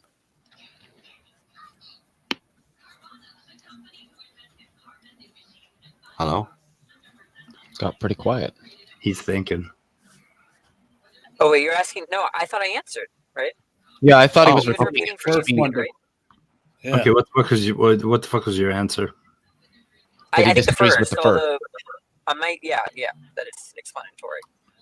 That it's a mechanism of change, natural selection. Yeah. I mean, how could it not be if there's a variation from one population to another, and the second population, half of them have a variation that kills them?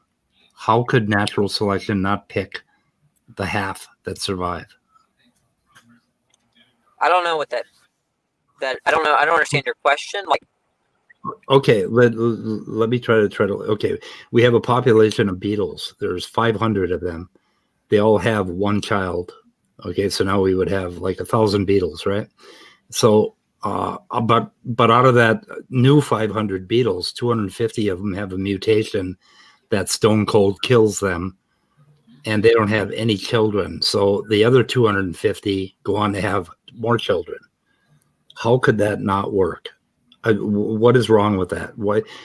There's nothing wrong with that narrative. Oh, narrative? Oh, I think it's a fact. The argument is basically that the concept of natural selection doesn't explain why the particular mutation causes or why it is not fit, basically, right? If I'm not mistaken. Well, that's the claim, right? But natural selection has nothing to do with explaining mutations. It's explaining the effects of mutation. No, it's the argument is like the contention is what is selected for. Like the example that Speed gave is about the mutation, a particular variant which causes the beetle to die. So it selects against basically that variant. But the problem is. Oh, go ahead. Well, no, I just was going to say, and again, this could just be my ignorance, my status as a neophyte on this, but I don't think that's actually what it's saying. I don't think it's natural selection has any effect on what mutations occur. It naturally selects the mutations that are more advantageous. Right. The problem is the natural selection doesn't determine which phenotypes are selected for or against, which are the ones. Okay, so natural selection, Danny, is nothing more than what I described. And the problem is when the trick is played on us that we're saying, but natural selection doesn't explain why pigs don't have wings or certain features don't happen. Well, natural selection was never asked to explain that. Yeah. And so the whole fucking narrative is loaded from the start. Okay, there are a lot of things that explain why pigs don't have wings, and a lot of it has to do with soft body physics and a bunch of other things. I mean, it doesn't mean the theory of evolution is not just natural selection. Nothing else. We're going to ignore everything else. So that's what. I don't think I'm just. That's not the problem. That's not the problem, though. Right. Thank you. It's not. I think you're not understanding the objection. Yeah. I'm not understanding the objection. Okay, what is the objection again? Well, You immediately remuted yourself. You muted again. Yeah. Oh, I'm sorry. Let's just take your narrative, right? Which is plausible. It happens all the time, right? It does. The point is that at the mutation, there's something that explains why that trait was selected against. Right? Wait, what? And in order to find out what that explanation is, you're not going to appeal to the theory. No, what theory? You're not going to appeal to natural selection. Natural selection. Right, you're not going to appeal to natural selection. That's a part of that. That is a fact of life and the way physical systems work. Okay, it's not meant to explain everything about variation in populations. So I mean, why would you think it was that? If it was that simple, my genetics book would only be 1 page long. It would just say natural selection in the story. Can I try something here? Yeah. So, as I understand it, all natural selection is essentially stating that the better suited that an organism is to surviving in its environment, it is more likely than the other ones to survive. So that the ones that are not more suited to survive will die off, leaving behind only the traits and the mutations in the genetics of those that were capable of surviving. So they were, quote unquote, selected for because of the fact that they were better adapted to survival in that environment. Right. But none of that was explanatory. It explains it for me. I got to tell you something. The objection is, I'm totally lost here from what the problem is. Okay, because I think what you guys are doing is you're mistaking the. I'm trying to find the best analogy. You're mistaking the map for, like, the map of a city for the whole world, or something. Okay, because the problem here is that Danny is straw manning us. Well, right. No. What natural selection is an explanation of what happened, not how it happened or why it happened.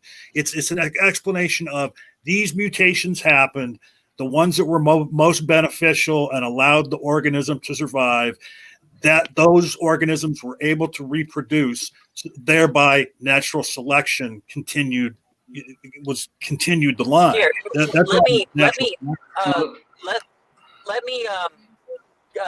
driving. I'm gonna be home in about 10 minutes, and then I'm gonna get online. Okay? Because I can't do this while I'm driving.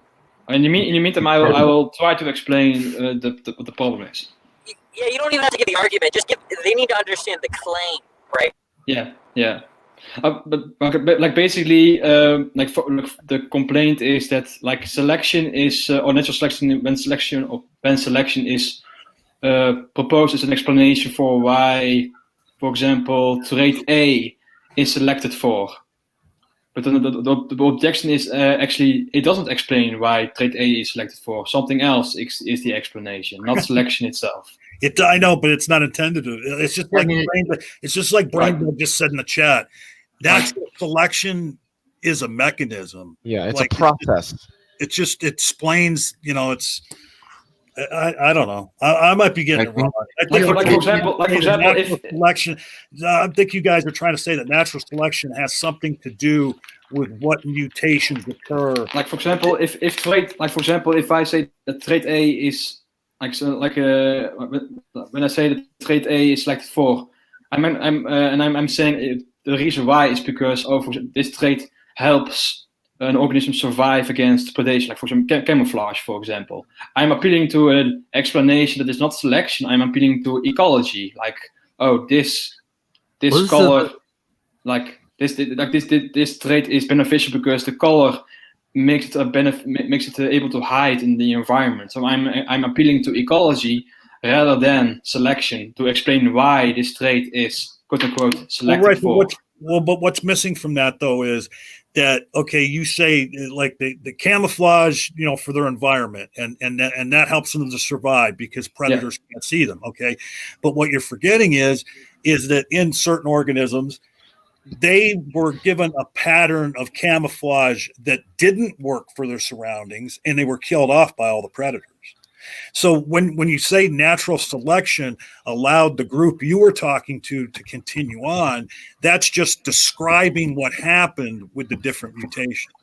That's what occurred from, the various, because if there's a species of an animal out there who has a certain camouflage pattern that fits their environment and hides them from predators, there was also ones that mutations where they had a camouflage pattern that didn't work as well, and then because of natural selection they died off. It was the outcome of that scenario. That's why it's called natural selection. It's not natural selection has anything to do with what mutations happen in a species. It's that the mutations happen, and then the ones that go on have been naturally selected through the process. Yeah, this is the same kind of straw man they do when when they focus on Darwin. And they say, "Oh, Darwin was wrong about this and all that." A guy from 200 years ago. I mean, for fuck's sake, the theory of evolution is far more complicated and dynamic than that. And this bullshit that it's just natural selection. And then Sal Cordova, he comes up with the Fisher-Wright formulas, which are mathematics derived on a very ideal kind of model, a mathematical model to show something. Okay, to show something about numbers, basically. Yeah. And then they say that they kind of imply that we explain everything with natural selection and survival of the fittest, which is bullshit. But here's the thing: if natural selection wasn't the case, then, for example, camouflage would still help organisms survive in their environment. For example, but without natural selection, you cannot. Then that trait doesn't get propagated or increase in frequency in the population. So that is the explanation that natural selection provides. It connects differential survival with changes in frequencies of heritable traits. That's the explanation. But the objection is basically the natural selection itself doesn't explain why certain traits are selected for. That's a different story altogether, of course. Well, because Leo said it like 10 minutes ago, it's survivability. That's the explanation.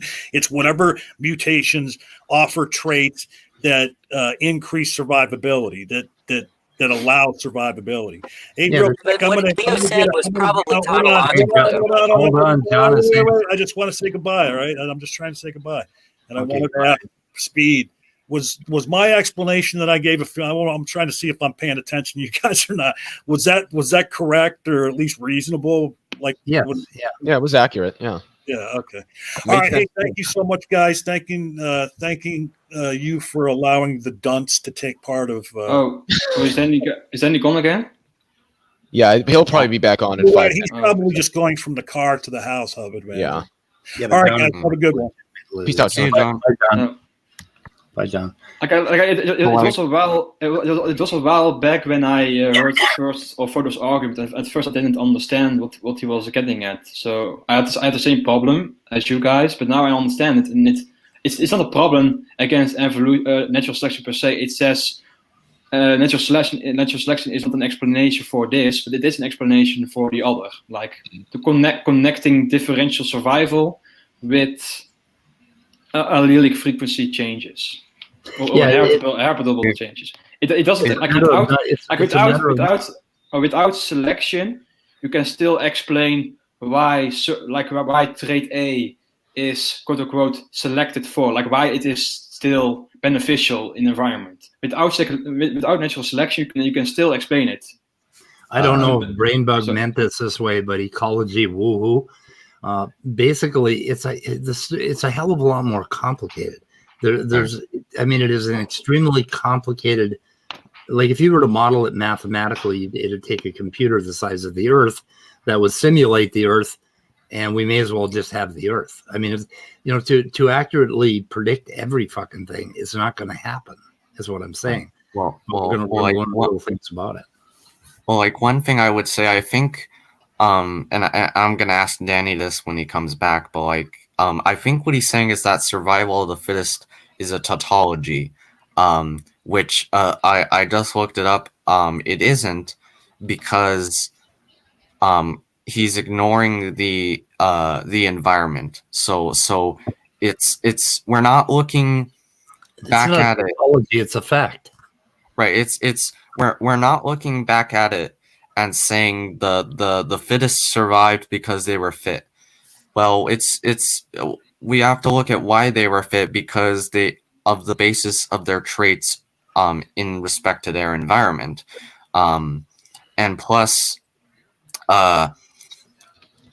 it turns out that it's kind of more complicated. Instead of saying survival of, or that the fittest survive, it's better to say that the fittest are, in this sense, are the most likely to survive depending on their environment, which is best is not a, to say. It's right, best never to use that word fittest. Well, I wanted to say something. It seems to me that people want to say that, like how Andrew worded it, that, well, the fittest survive because they are fit. I don't think that that's really what it is. It would be more the fittest are fit because they survived. Well, no. Why do you want to add that second part? It's just basically it's a fact. The fittest survive. Period. It's a fact. Yeah, not a tautology. Right. Well, the reason it's not the fittest because they're the ones that are surviving. Okay, if I'm they're back. not, then obviously they're not fit, are they? Then he's back. Right. Okay, so there are there basically two objections to natural selection, right? So the whole tautological stuff, that does not come from Fodor. Okay, Yes. Fodor has a separate argument about coextensive traits. Okay, the tautological, I think, but both go through, in my view. Now, there's also, of course, if it's tautological, it follows that it's unfalsifiable, right? So there, but so that kind of the falsifiability issue kind of falls under the tautological thing. But so there are a lot of ways to explain this. I'm going to try this way. Okay, okay. So think about, okay, let's say a polar bear travels. What's the right word? Migrate. Migrates to a warmer environment, okay, and then eventually dehydrates, okay. Do you think that if I appeal to some environmental fact to explain why the polar bear did not survive, okay, do you think that that itself is appealing to natural selection? No. That is not natural selection. Okay, good. No. Okay, Right. so anytime you appeal Well, wait a minute. Wait, what was that? Wait a minute. Okay. Okay. If the polar bear moves to it, or the environment changes, and then the polar bear dies, then yeah, that's natural selection. Okay, so when you appeal to that change in environment, you're going to ultimately appeal to an environmental fact, right? To explain the death of the polar bear or the non-survival, non-reproduction, whatever, right? Whatever criteria you want, okay? Now, do you think that when you're appealing to that fact itself, do you think you are, number one, sufficiently given a sufficient explanation? And number two, is that natural selection that you're appealing to? Wait, repeat the question? Yeah, so he changed the hypothetical where a polar bear is, let's say, in the Arctic and there's climate change, and the polar bear ends up starving because it can't catch its meals or whatever, right? Right.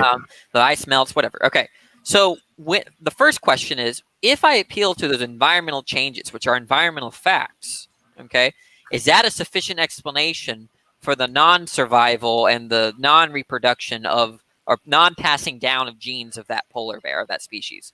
Yes. Okay, I would say yes. we're in agreement. Okay, so far. Now, is that to say, by appealing to that environmental fact, are you appealing to the theory that is natural selection, the mechanism of evolution? Yes. I am not. Okay, so okay, so that's fine. Now, the problem, if it says that you are, right, I don't think you can derive, right, from this. If you were to write out the theory of natural selection, right, you wouldn't need to appeal to it to understand that environmental change and its effect on that species. Yeah, if can I interject for a moment? Of course. No, yeah, you would. Like I also brought up the previous example, and like you weren't there. Then when I said that, like I brought the previous example of like a trait which provides camouflage and protection against predators, which causes differential survival between those that are camouflaged and those that are not. Even without natural selection, it will still be the case that they are differentially surviving. So natural selection is not the explanation of why they are differentially surviving. And in the same with the polar bear example, even without natural selection, the polar bear would still die. Can I try to give an analogy? And Speed, I think, might have given this already. So if I'm repeating it, I'm sorry. But it seems to me that it would be like somebody saying that general relativity is an explanation for why mass curves space-time. It's not. It just tells us that mass curves space-time. It's a description of what's going on, but doesn't necessarily tell us then you agree why this is going on. Then you agree that if it's descriptive, like if I said the ball is rolling down the hill, that is not an explanation for anything in itself. No. Okay? But so if that's what we call maybe what you're saying a description. Now, that doesn't, if it's not explanatory, then what I take to be a mechanism of any theory is to explain, right? So I think that then if you're counting natural selection as a descriptive and saying that it doesn't really answer the why question, then I don't see it being a mechanism. Well, the thing is, I don't personally understand natural selection as like an actual mechanism, just more what we call a process that happens that is then defined by other mechanisms like mutation. I don't know what the hell you're talking about, Dan. Can I address? Oh, sorry. Go ahead. Go ahead, Andrew. Well, I would just say that the distinction between explaining how it happens and explaining why it happens, like science isn't in the business of explaining why it happens. Like it's.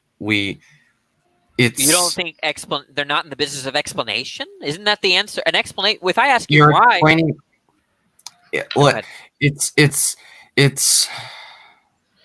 Andrew's appealing to why in terms of the how, not why in terms of the underlying purpose or meaning behind it. Wait. Right. Okay, so tell me how y'all are differentiating between why and how. So I would say why, explaining why it is would be referring to why it is this way and not any other hypothetical way. So like for instance, that demands explanation. Right? Why did you eat the candy bar instead of your broccoli? Well, you're going to appeal to a contrastive reason or explanation. Well, like science. Well, like say take the Big Bang for instance. Like science, it at least for now isn't in the business of explaining why did the Big Bang happen. It could explain how it happened, what triggered the Big Bang. But why did the Big Bang happen? What was the purpose of the Big Bang? Is a different. No. There's a lot of mess going on here. He's talking about why is like a first cause sort of thing, right? Like, right. No, why the ultimate cause. What I mean by we're why? Off track here. We're way off track. All I mean by why is what explains. So yeah, you mean it in terms of how. You mean okay. Then I'll start. I'll drop the why just to be clear, just to be careful. Okay. So then it's still right. How? What did I say? I was going to replace it with what explains why the polar bear was not selected. We're going to appeal to environmental facts. Okay. Not entirely. In that case, not entirely. You see, I have two polar bears here. Okay, and we have a changing environment. Well, polar bear one is, I think polar bear one is kind of fucked because he can't, or is it polar bear two? Polar bear one, basically, going from like this environment to this environment over here, he dies because the environment changed. He didn't have the variation in his genome that polar bear 2 did, and polar bear 2 did have that variation, so he was able to go into the dehydrating environment and maybe come back again. He had the variation that enabled him to survive. So that is selection. The environment is not the only fact that you are going to appeal to. You're going to appeal to what you have a relationship between a polar bear And okay, there's a big relationship here and the environment, and that is an oversimplified sketch, but you have to consider both these. You can't just consider the polar bear or just the environment. So Right. I don't know what you're saying. I'm not following very well. So let me try to understand what you're saying. If I may say something, so natural selection in a big sense is only predictive. It can only make predictions when there is variation, which means that there has to be more than one individual. There has to be PB1, PB2. Okay, there has to be two types right. of So polar we're not just talking about one polar bear, right? And Right. one generation, right? But we're talking about a population of polar bears, and in that population, you're going to have variation between 1 and 2. yeah, And but then- but this is still the same issue to me, right? The point is that if there is a change in gene frequency across multiple multiple generations, right? Something explains that. Now, let's bracket the other mechanisms. We're only going to talk about a case where you want to say that natural selection explains the difference between explains the selection process, right? That's what we're talking about. But okay, say that again, very, very. Yeah, I'm one more sorry. time. It's not easy for me to. It's hard to communicate. Okay, so the what I just said was something like this. There are going to be cases in which we would invoke natural selection as a mechanism rather than some other set of mechanisms, right? Okay, and so go ahead. I don't mind being interrupted. Why would you do that? Why would I talk about a case? Why would you pick out natural and selection and say we're going to invoke that and we're not going to invoke everything that's happening? Because presumably there's going to be a case where natural selection explains the selection process and not any other mechanism. What? How could that be? How could natural selection operate if there weren't an environment or if there weren't a world? If it wasn't... obviously they're necessary conditions, but I'm not talking about. Look, if I want to explain, look, this is what you're doing. If you ask me, why did you eat the candy Snickers over Three Musketeers bar? And I said, because there's oxygen in the air. I needed oxygen in the air to be able to eat it, right? Oxygen, having a body, having a mouth, these are all necessary conditions for my explanation, okay? So there are necessary conditions of appealing, according to a lot of evolutionary biology, for there to be natural selection. That includes, having an organism, having environment, all these other things, but the necessary factors are not going to explain, right, why one trait is selected rather than another, or why one trait is selected against versus versus being selected for. Okay. Why not? Hold on, I'm going to pop out. Demeter's here in the chat. You should let him come in because he's a molecular biologist and he might be able to clear some things up. I got some shit I got to do. All right. See you, Leo. Peace out. Does that make sense? Speed? No. Okay, so you understand.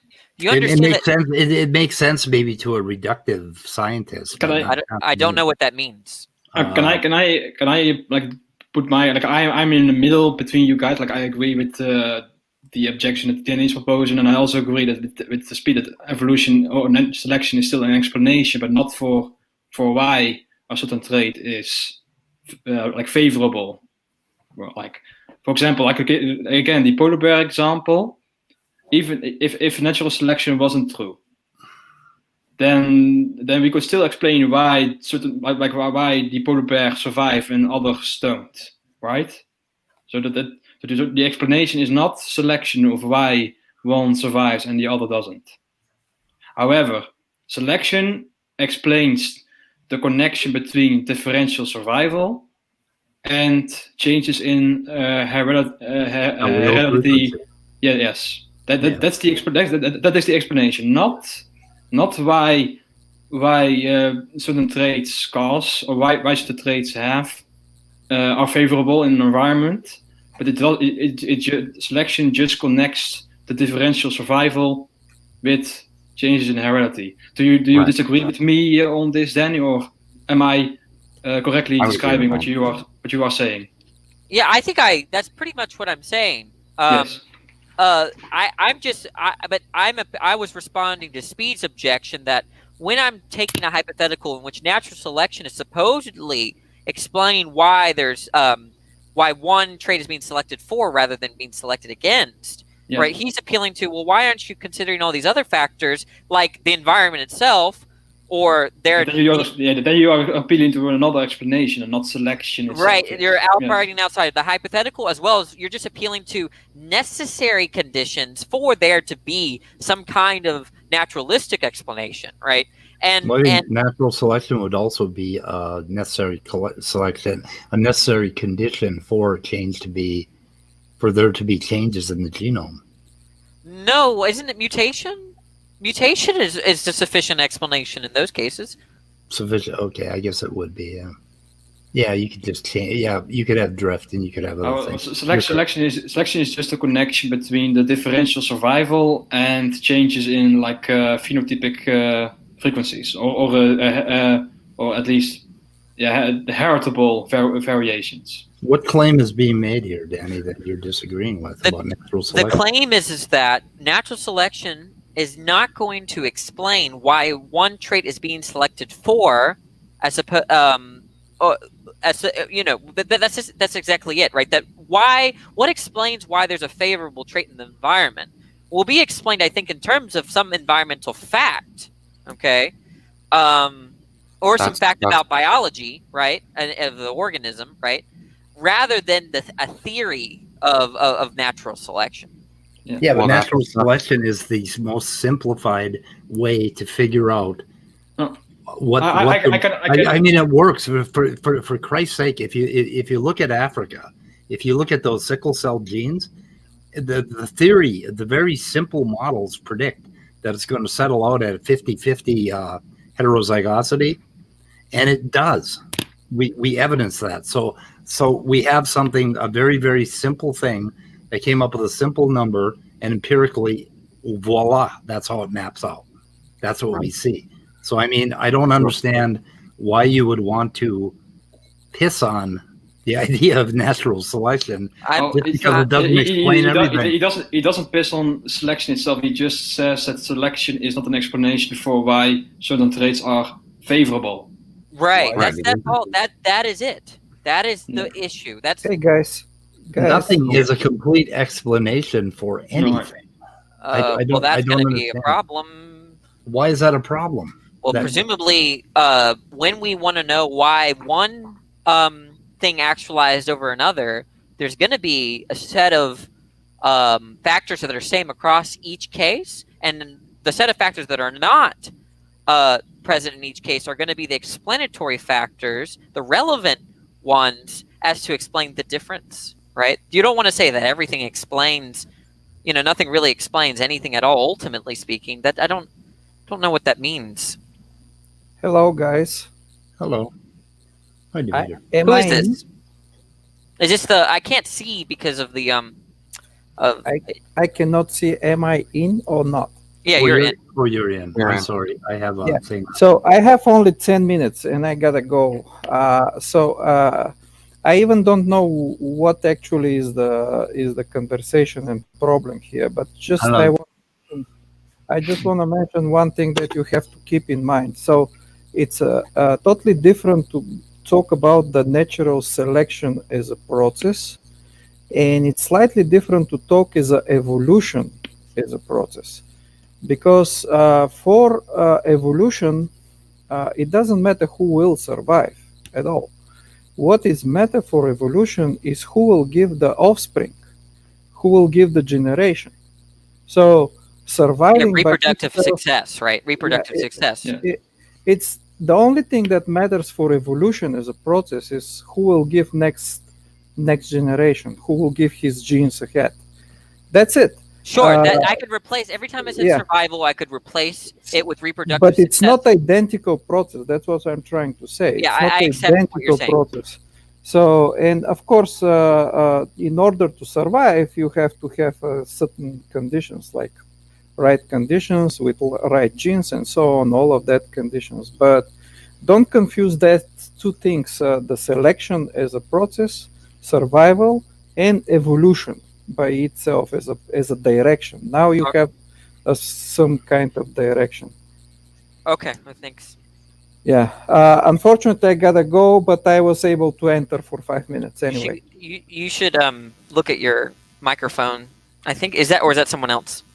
I don't know. I'm not hearing anything. Am I the one doing the something or? I don't know. I don't know. But y'all hear it, or is it just me? No, I didn't hear. I didn't hear it. Okay. I'm not hearing anything. I don't know. So I thought because I was the one hearing it, maybe it was me. So say, Demeter, I made some progress this morning, but progress, I don't know, an inch or two of progress on the paper. Okay, that's good. And the process. Did you get my email, by the way? When? I sent it this morning. I did, yes, or last night. Okay, good. Okay. Yeah. I think that was what crashed my Mike, computer. we can meet tomorrow, for example, if you want, for a while. Yeah, we should.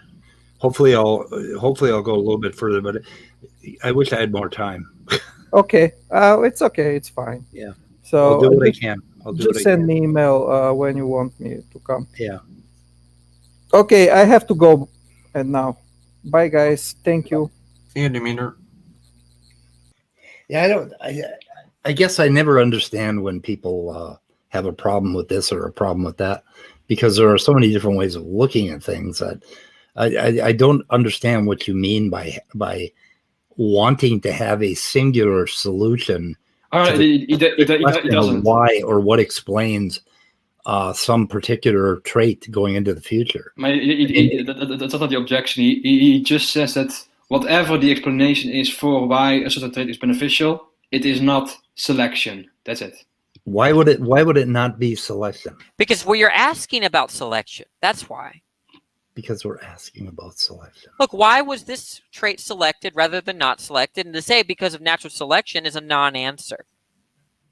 Why is this trait selected? Well, as I said, if selection of natural selection was not true, like then you could still explain why the white polar bear survives and the brown bear doesn't in the Arctic, for example. You can still explain.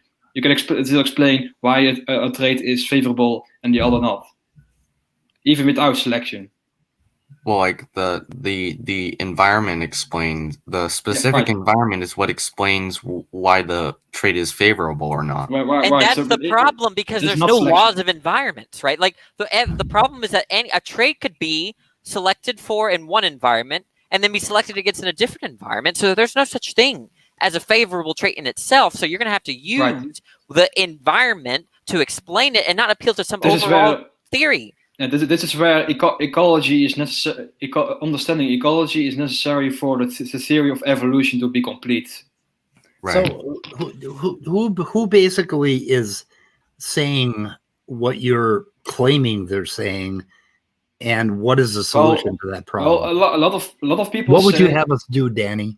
A lot of people say that drop the kind of drop the mechanism. Drop natural selection. I don't agree with. But natural selection is. I don't agree with. No. Natural selection is a very strict mathematical function when you look at a system and filters. Well, that's even worse. Natural selection is there. If it's a mathematical function, it's a tautology. It's a necessary trait. It doesn't matter if it's a tautology. They teach it in that means it's unfalsifiable. Okay, then it's a formula. If it's a formula, it's unfalsifiable. Falsify. It's unfalsifiable because it's a fact. Well, okay. Now, wait. But Danny, for example, look, you and I may have a disagreement. Danny, relativity also has formulas, right? So that's not like. The point of a formula. Wait, is a formula not a mathematical equation of an identity? Yes. Okay. Yeah, but the theory of gravity also has formulas. So do those don't not count as explanation of, like, I don't know. Here you lost me. Okay. Well, I'm saying that if he's saying it's a function, right? Something like the way I was thinking about it, right, that if you go force equals mass times acceleration, which is a law that we no longer we kind of replaced, right? There's problems with, right? But the idea is that whatever you get as a function of mass and acceleration, that will be a necessary truth, right? Now, whether you if the point is that if it's, I understand that, like, you can reject a theory. I guess like if he's saying it's merely a mathematical truth, right? Because I wouldn't say force equals time equals mass times acceleration is a mathematical truth, right? It's a description of what happens. Of course, not a perfect description, but still a description. Right, yes. but yeah. So the problem that I have is that understanding natural selection as a mathematical truth is going to be a necessary truth, whereas force equals mass times acceleration is not a mathematical truth. Okay, but the math is, I mean, this times that equals that. Now I understand you. Like the formula that Piet is referring to is just a description of natural selection. It is not selection itself. Right. Yes. Whether it corresponds to like some kind of natural truth of the world, right? That's a contingent fact and can be falsified. But the second that you say it's no longer that, instead like a mathematical function. If the formulas of natural selection describe something that happens in real life, then like think about this. Think about this, right? This is just an example. I don't think this is a very simplistic example, but if I said something like people that make good grades have a higher average, okay, that could be taken as a mathematical function. But I think that that's some kind of necessary. If you understand that as a mathematical function, I think that is a necessary truth, right? Because what it would mean to say that not necessarily, because like you can still, like, people with higher grades can also have lower grades, so it doesn't necessarily follow that if you have higher grades you necessarily have a higher average. Okay, wait. So let's slow this down, because I think so I'm saying something like people with good grades have higher averages, right? If they have a lower average, right? A low average. Now I could say something. I get the example that you wanted to give, but of course you say good is like a really like an arbitrary term. But anyway, I understand your example. It's not arbitrary in science. It means reproductive success or survival, right? I mean, your example of good grades, favorable grades, grades that will get you into schools, right? You can just translate it that way, right? And the idea of a high average will correspond to that function as well, right? Like it will be the same standard. Otherwise, you're talking about you're getting into, you're just kind of equivocating on the like high and low or whatever, right? But the point is that if you're saying that natural, this is what there are more complex understandings of natural selection, but we would agree that you can't understand natural selection in this way, right? If you're to make sense of it, that favorable traits lead to higher reproductive success and survival, or something like that. Yes. That itself is not. I don't think that can be false, right? And the way that Speed described it is that it's like a function, right? That if you get a high number here, you'll get a higher number here, or something like that, right? To me, selection is not that. It is connecting that with changes in frequencies. That is the explanation of selection. Can you elaborate? For example, if let's say we start with a population of bears. They are all brown except for a few that are white, and they live in the Arctic. And over time, over a long period of time, across generations, we see that more and more of bears are becoming white, and then at the end, almost all bears are white. So why is that? Yeah, there's a selection process, right? Yes, and so, but of course, first we need to say, maybe the white fur is beneficial. Now, when we explain white is beneficial, we don't say because selection. We don't. We say, because in this environment, white is beneficial. We refer to other explanations. That's. So far, so good. Yeah, but without selection, you cannot explain why this trait increases in frequency in the population without selection. Because without selection, with no selection, there's no evolution. Right. The trait white is still beneficial in the environment, but you cannot explain why the white fur becomes more common over time. I selection. See. Okay, yeah, yes. There's still selection though, right? If there's no change in frequency, right? No.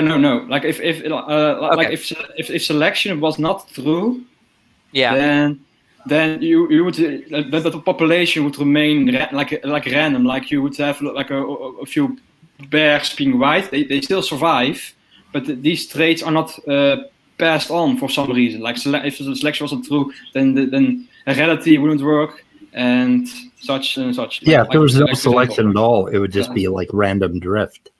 Because this allele A2 could you could still like without selection you could still observe white polar bears doing really good, like really survival, but you wouldn't be able to see that trait become more common and spread throughout the population. If there were no selection, if there were no selection, there would be the variation among animals and plants would be so incredibly tremendous. I mean, everything would differ from everything else if there was no selection. I don't know if Danny disagrees with my. I have to understand it before I disagree, right? Okay. So the point is that first of all we understand. We're just talking about cases in which natural selection. If I can simplify it a bit, like selection is the connection between differential survival and changes in frequencies of the traits involved. Okay, if you define it that way, if you don't have selection, you don't have any connection between differential survival and changes in frequencies of the trait. So without selection, you wouldn't be able to see the white fur of bears increasing in frequency in the population of time. Right. Yeah. Okay. Right. So, of course, that is something else. And Fodor's objection is, selection doesn't explain why the fur is beneficial. But I am not saying that. So we didn't give Fodor's objection really yet, right? I mean that's I think the conclusion of Fodor's. Right. Exactly. Right. Fodor is not objecting why you have a change in frequency of the trait. He is objecting why the trait is beneficial or not. Why? He's saying that yes. because you're familiar with the coextensive trait. Right. Okay. So then, he uses that as well. In any case where there's selection, there's always going to be some kind of frivolous right-along trait, and you're gonna and it's not going to be able. The theory is not going to be able to point out what's selection doesn't. They cannot account for that. We need more explanation, and these are also incorporated. Like for example, spandrels of Gould. These are and drift and that's not coextensive. It's something else. Coextensive traits. But anyway. Yes. Oh, go ahead. Go ahead. Oh, so Danny, may I ask you a question? You already did. I'm just kidding. Go ahead. Yeah. That's such a philosopher's answer. My students do the same thing. Yeah. So how would you define differential reproductive success, if I may ask? Oh, I don't think I have a rigorous definition. Okay. But I think I know what it means. Let me see. I might have to appeal to an authority here, if that's okay. But it's I'm gonna have to look that up or something. May I give you the standard definition? Yeah. Go ahead. All right. So differential reproductive success is related to the number of offspring that you can get into the next generation, right? So this kind of connects a more fit individual is by definition an individual who gets more of his traits into the next generation, the offspring, all right? Who passes his genes more on, okay? On average, yeah. Right. On average. Yeah. Right. So we would agree that that's a definition of fitness, correct? Sure. I'm kind of I'm not I mean, you might know more about how to break that down than me. So. Well, right. What? Well, so a more. It's not really useful to talk about a beneficial trait. It's more useful to talk about a more beneficial trait than what already exists. So basically, you can have a trait that is more advantageous than the traits that are already there and leads to that individual with that trait passing that trait on more often because. But then you're just differentiating between more beneficial and beneficial, so the same problem lies. Okay, how so? Well, in the same way that you need to explain between, like, what is it that what explains why one trait is selected for and one trait is not selected for, then you would have to, if you're trying to differentiate a trait that is more beneficial versus a trait that is not more beneficial, then it just seems to be a similar conundrum for me. Isn't that the crux of the problem here? Are you saying that we shouldn't define it as beneficial or deleterious? No, I don't think I'm saying that. I don't think I want to say that. I see what you're saying. I'm just concerned about what explains it, right? Let me see. Jerry photo mindless. There's no way the organic trait. Wait. What explains what? Well, okay. So there's some trait that you're pointing out as more beneficial, and there's some coextensive trait with that doesn't have the property of more beneficial, and you're gonna have to appeal to other facts other than a natural selection to differentiate which one is the more beneficial one versus the one that's not more beneficial. Right. I'm not appealing to natural selection. There's no problem then. Success. If you're not appealing to natural selection, then this is why this whole thing is a straw man. Well, okay, let me. Nobody's saying this. I think this goes. Hey, hang on a second. This kind of goes back to the unfair and ridiculous criticism. With all due respect, you don't understand it. Okay, with all due respect, you do not hang understand on. You want to let me finish? Okay, this unfair criticism of evolutionary psychology, which was unfair to a point, but then Tooby and Cosmides ended up making asses of themselves by overclaiming on evolutionary psychology, and then it became a big popular bullshit movement against them because you can't explain all of our psychology with these evolutionary just so stories. So I mean, nobody is trying to explain every trait by saying, oh, it was selected for. Well, there are actually a few people who are like a real adaptationist. Well, fuck them. Yeah, right, exactly. So yeah. It's much more complicated than this, and that's why when people start blathering about natural selection like it's synonymous with what all of evolutionary biology is thinking today, they need to go read the current literature and find out what the hell we're really working on. Selection. Do you have a response for the coextensive issue? Coextensive issue. The whole photos argument. Do you have a response to it? A response to it? I say photo is right. Wait. He's making the claim that that like there's some really serious issue with what photo is saying, but I don't even think he understands what photo is saying. Okay, so what is a serious issue with what photo is saying? That curly tails aren't fitness? Wait, do you know the argument of the coextensionality problem? Go ahead and give it to me again. Apparently, I missed it. No, I mean, okay, so you don't know. I don't see the problem. So what are you being critical of? What? What are you being? Are you being critical of photo's objection to natural selection? Yes or no?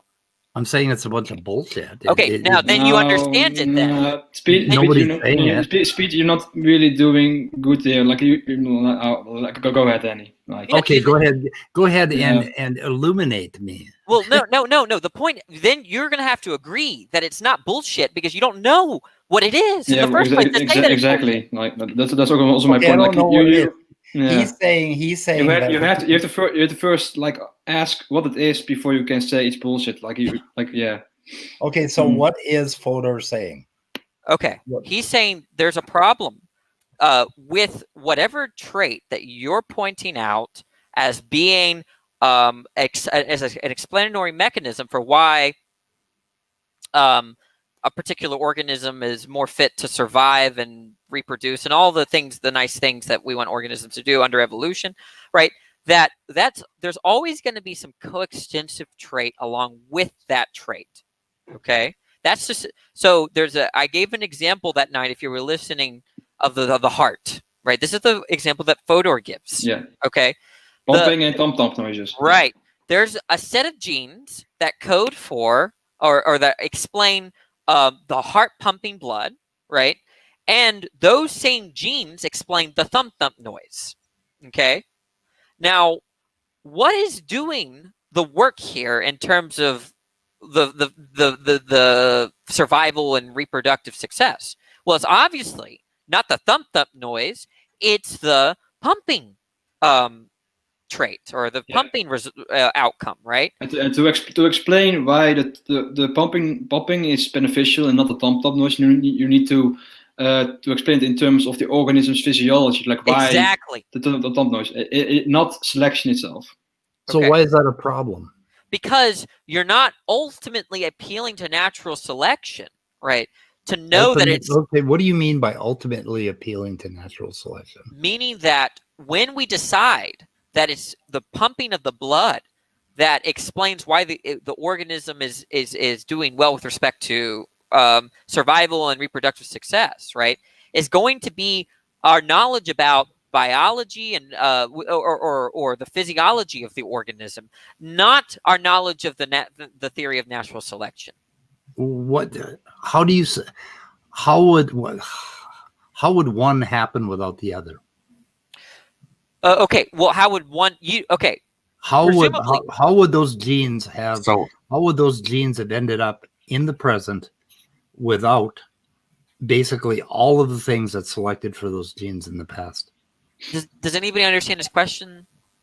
This is the same thing that I pointed out. Like he's now pointing to the connection between differential survival and changes in the wheel frequencies. Like without selection, you could not explain why. Like for example, with the bears example. Like for example, like why white coats become more common in the population with respect, as opposed to any random trait. Yeah, I mean, why wouldn't it just be a random mix of genes if it weren't for natural selection? Why wouldn't there be a million or a billion different kinds of hearts in humans? So Danny, I don't really understand your argument because individuals are basically units. They're born, they go out into the world, and what they do depends on the environment, but it also depends on what they do. It depends on their traits. So it's kind of a mix of both. Well, physiology here is going to there's a sense you're just differentiating like the body and then what's outside of the body or something, right?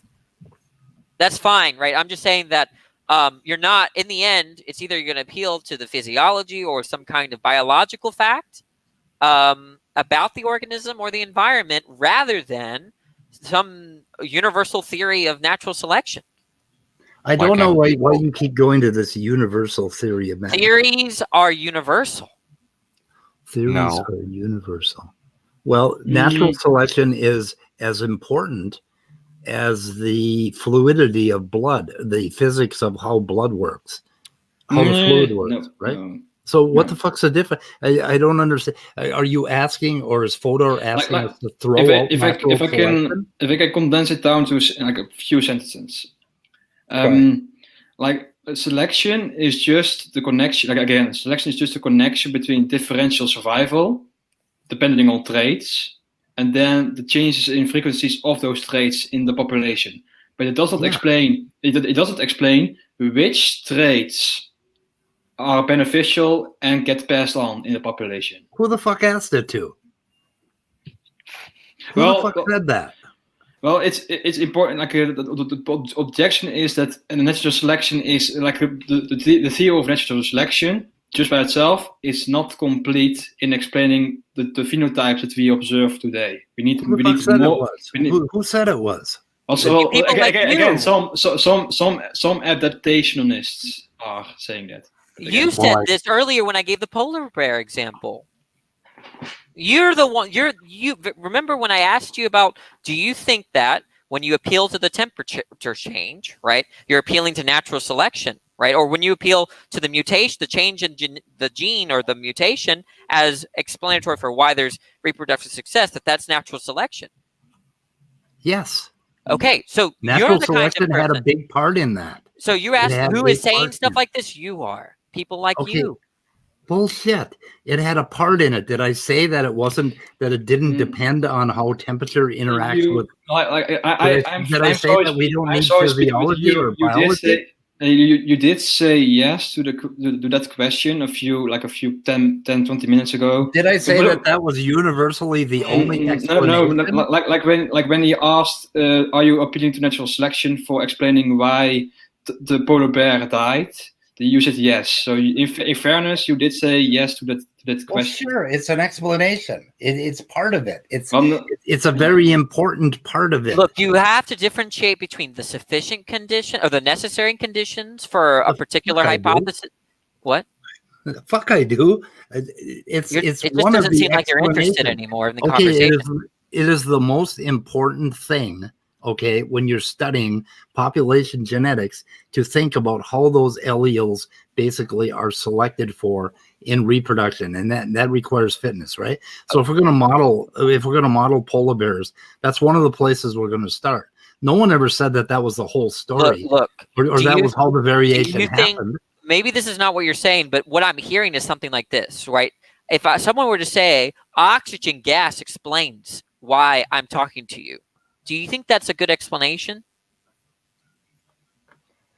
I think it's a better analogy because it's really it doesn't really. No, it's nowhere. Not in the sense that it is talking about with polar bears. Okay. Okay. So if you're talking about two species of polar bear, P1 and P2. Look, the point is, I'm going to calm down, and I've been raising my voice, so because I do like you, Speed, and this is not simple for me to explain.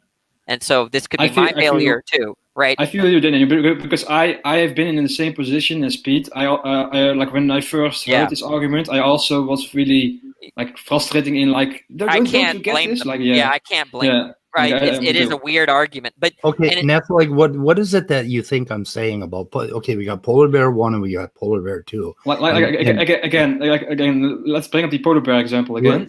If natural selection wasn't true, you could still explain why the white polar bear survives in the environment as opposed to the brown polar bear. So the explanation of why the polar bear survives is not selection. That's it. Wait a minute. Let me set this up for you, okay? Because polar bear population 1 and 2 involves 100,000 individuals, okay, in these two populations, right? Mm-hmm. And they have a variation in one allele. So we have A1, we have an A, and we have an A, right? So this one has A, and this one has A, whatever. Okay. So now is he marrying? Are you marrying the? We can't see anything. Oh shit. Okay, I'm sorry. So Danny, may I ask a question? So are you talking about? Finish? Or Speed, do you want to draw stuff first? Okay. But in the meantime, I want to ask Danny, when I gave the when I say that natural selection explains the connection between differential survival and changes in frequency. You and I need to talk more about that because I'm not confident that I understand. All right. I think that, but everything that you've said seems to mirror what I believe. So that extra bit seems. I think Fodor says that natural selection is not an explanation for anything, but I'm saying that natural selection is an explanation for this thing. The connection between differential survival and the changes in frequencies. I think I have to further understand you. And all right. And also notice that we have not really defined natural selection yet. Really, right. And so maybe, but that would help. But so I know when my initial response to the argument was something like, "Oh, well, then natural selection is merely descriptive, right?" And I don't think that's what you're saying. You're saying that. Because it's just useful to say, "Oh, that was natural selection," when as a way of. But it's often used as a shorthand, but still. Yeah, so but then I kind of came away from that. So anyway, go. Yeah. So what is wrong with calling this natural selection? Okay, we have population 1 and population 2 over here, and they're both surviving and they're thriving, right? And they're mixing, and they happen to divide out to 50-50. And they go into the new environment, and a whole bunch of these guys up here die. Well, okay? And these guys are more prevalent. So in the future, these guys are more likely to drift out of the population. So now we have a difference in the genome, right? So I mean, in your example, it can also happen via drift, but yeah. It could happen by drift, but okay, this is let's say environment population has some type of advantage in the environment as opposed to population 1. Right, that's how that is natural selection. Yes, the change in frequencies from differential survival. Okay, so right? when Danny before was talking about polar bears. Okay, this is what I said yes to.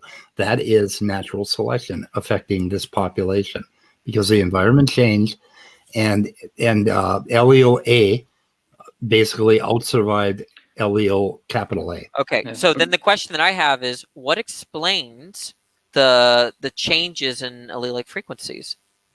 Is it natural selection? Selection, yeah. Yes, that is not. No. Connecting the change in frequencies depending on differential survival. Yeah. Right. Wait, so if there's selection, right?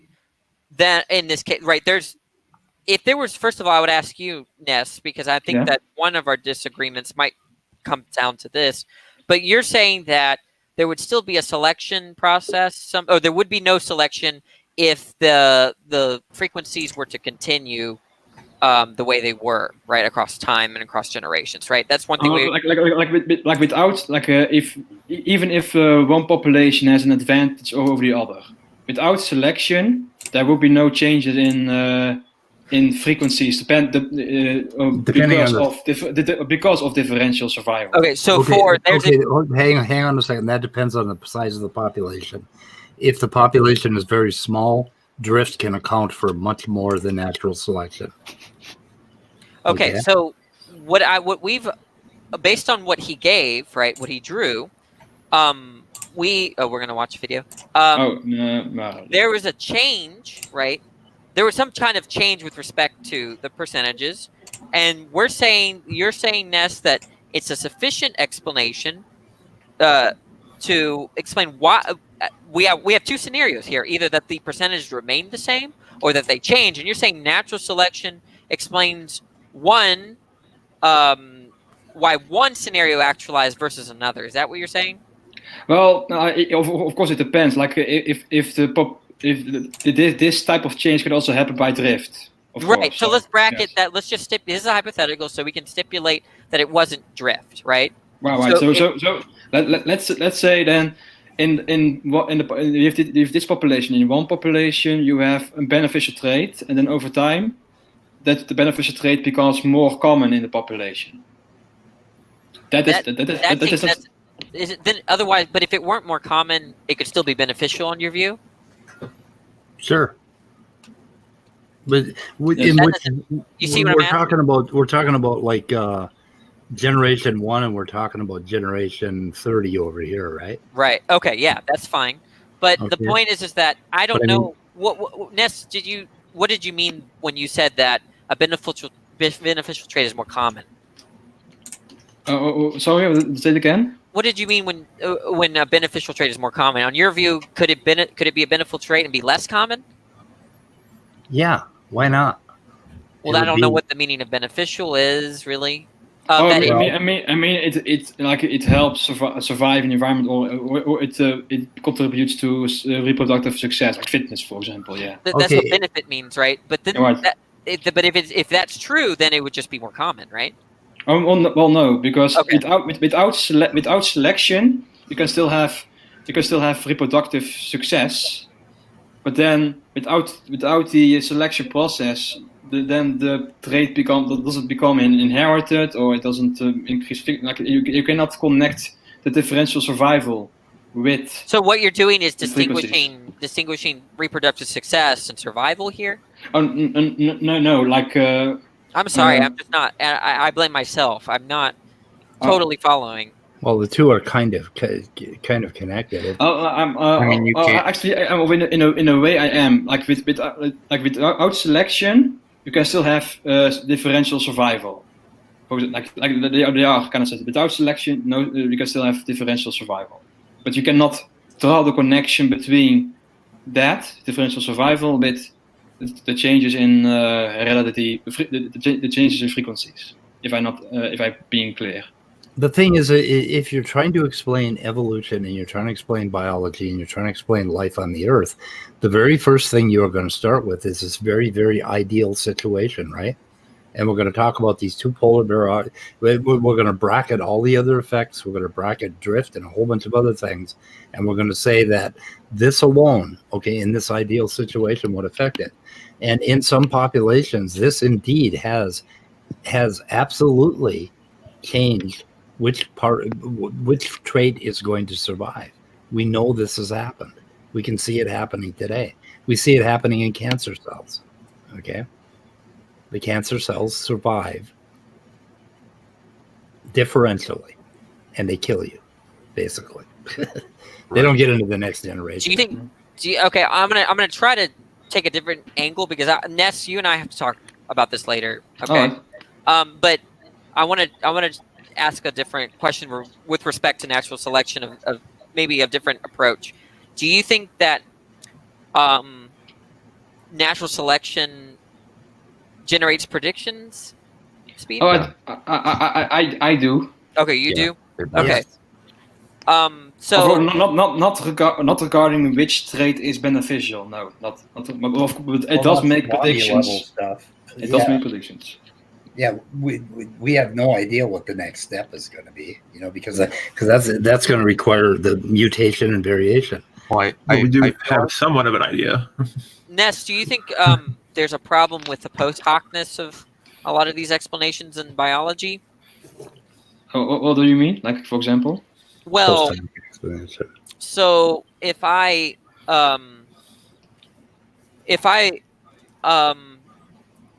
once I confirm that there's been natural selection, it seems like I can only really do that post hoc after the fact.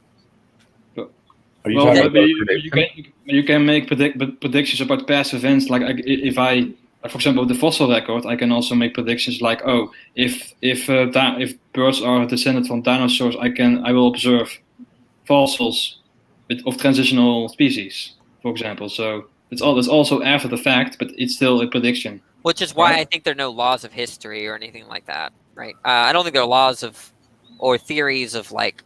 Because I think what you are trying to say, like, can we predict like the future species of like what will evolve in the future? Fuck no. Well, if we can't, right? Given the mechanisms like natural selection, then every time we affirm that or refer to naturalistic explanation as an explanation, like when we confirm that, that's going to be after the fact. How about we think of the polar bear situation before there was polar bears?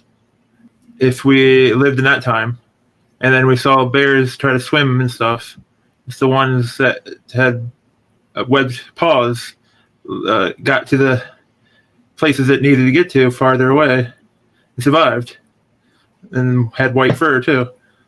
Because we know that grizzly bears and polar bears have a common ancestor, since they can still mate. Sometimes we could make some predictions about what's going to happen to polar bears if all the ice. The point of a prediction, the kind of prediction I'm talking about is one that if we did not observe, it would falsify. Right? I'm not talking about the sorts of predictions that I predict X. Oh, there's no X. Well, our theory still works. Okay, so if the ice caps melted and we had a prediction that polar bears being white was going to be a problem, and that allowed them better predation because they matched the snow, and then the polar bears survived. Well, then we may have, I don't know if we falsified it, but we might look a little deeper at what our theory was about polar bears. It's not necessarily good to think of the word prediction more. Maybe a better word might be, what do we expect given the consequences of our theory? Yeah, we're not worried about those kinds of predictions so much as we're worried. Those are the sorts of predictions that make something falsifiable. Okay. What? But there's no falsifying natural selection because it is a brute fact. You think it's unfalsifiable? Yeah, it's a brute fact. I don't know. Well, you can falsify it by showing that heredity doesn't work. Like if traits aren't heritable, if traits aren't heritable, then you cannot have natural selection. You cannot draw the connection between differential survival based on beneficial traits. We have to have this conversation now. What do you mean by natural selection? Just because I'm operating again the connection between differential survival and changes in frequencies of the traits. The fact that connection. The causal connection. This allele is going to become more prevalent in the future because of this environmental change and because of its relationship to the phenotype of the organism. I mean, there are so many small facts here, Danny, that I don't. There are so many small facts here that we can say that natural selection is a brute fact. I mean, all we're talking about is a filter. Would you accept that God is a brute fact? Filter, if something goes through a filter, okay, the big shit ain't going to make it through the filter, and the small stuff is. No, I do not agree that selection is a brute fact because, of course, theoretically, heredity couldn't work, and then selection wouldn't work either. Right. Why don't we see like a few minutes of the video that explains it better? You mean brute, meaning like it's it just seems like it's been substantiated. I think he misappropriates the word brute fact. Yeah. Yeah, he just means like it's like pretty. It's so strongly supported, like the earth is round. Yeah. Okay. Yeah. Okay. Yeah. I think so. So Danny, may I ask, or do you think beneficial relative to the environment, or do you think the word beneficial is absolute? Meaning like an intrinsic property? Right. I wouldn't predicate any intrinsic properties of something like a physical system. Right. Go ahead. So we would expect certain traits to be beneficial in certain environments and not beneficial in different environments, right? Yeah, they would be selected for in certain environments, selected against in others. Right. So we can those traits will become more common in those environments where they are beneficial. That seems necessary. That seems like a tautology to me. How so? Well, so you said that in the environments in which they're more common or appear, that trait is beneficial, right? Something like that. I said where they're more likely to become common. Okay, could it be less or less likely? Could it be more likely and then not beneficial? No. Or less beneficial? Okay, so that means that it's what you are saying is that would be a contradiction, which means that if you negate a contradiction, you get a tautology. Well, like beneficial is synonymous with advantageous, so it's connected to reproductive Those are success. just synonyms, but presumably the idea of an advantageous trait or beneficial trait is tied to the reproductive success / survival, right? And that's tied to the frequency, like a high frequency of these traits or whatever, rather than a low or non-frequency, a low or ain frequency or non-frequency. So in natural selection, it seems like it's beneficial, but when you artificially select, sometimes it seems like it's not so beneficial. Yeah, beneficial should not be understood in normatively here, right? It's actually, I would agree with Speed. I would agree with him that it's the second that you say something like a beneficial trait is going to propagate more often, right? That becomes some kind of mathematical truth. That's the way I see it. Right. Well, and it's a mathematical truth. Not necessarily. Like if heredity doesn't work, then that statement cannot be true. For example, of course, the statement if a trait that is beneficial propagates, the propagates assumes heredity also. Yeah. So what? Or what? Can you repeat the last sentence? Of course, the statement a trait that is beneficial propagates, then the term propagates assumes heredity, of course. Right? So were we disagreeing? What? No. I'm all fine. Like okay. So when I see you pushing back on natural selection, I see you pushing back on this, and I called it a brute fact, and I shouldn't have. But this very, very easy to understand thing that if you have a filter, the shit that doesn't fit in the filter is going to be on top, and the shit that fits through the filter is going to be on the bottom. Fodor used the example of a filter. Is that simple?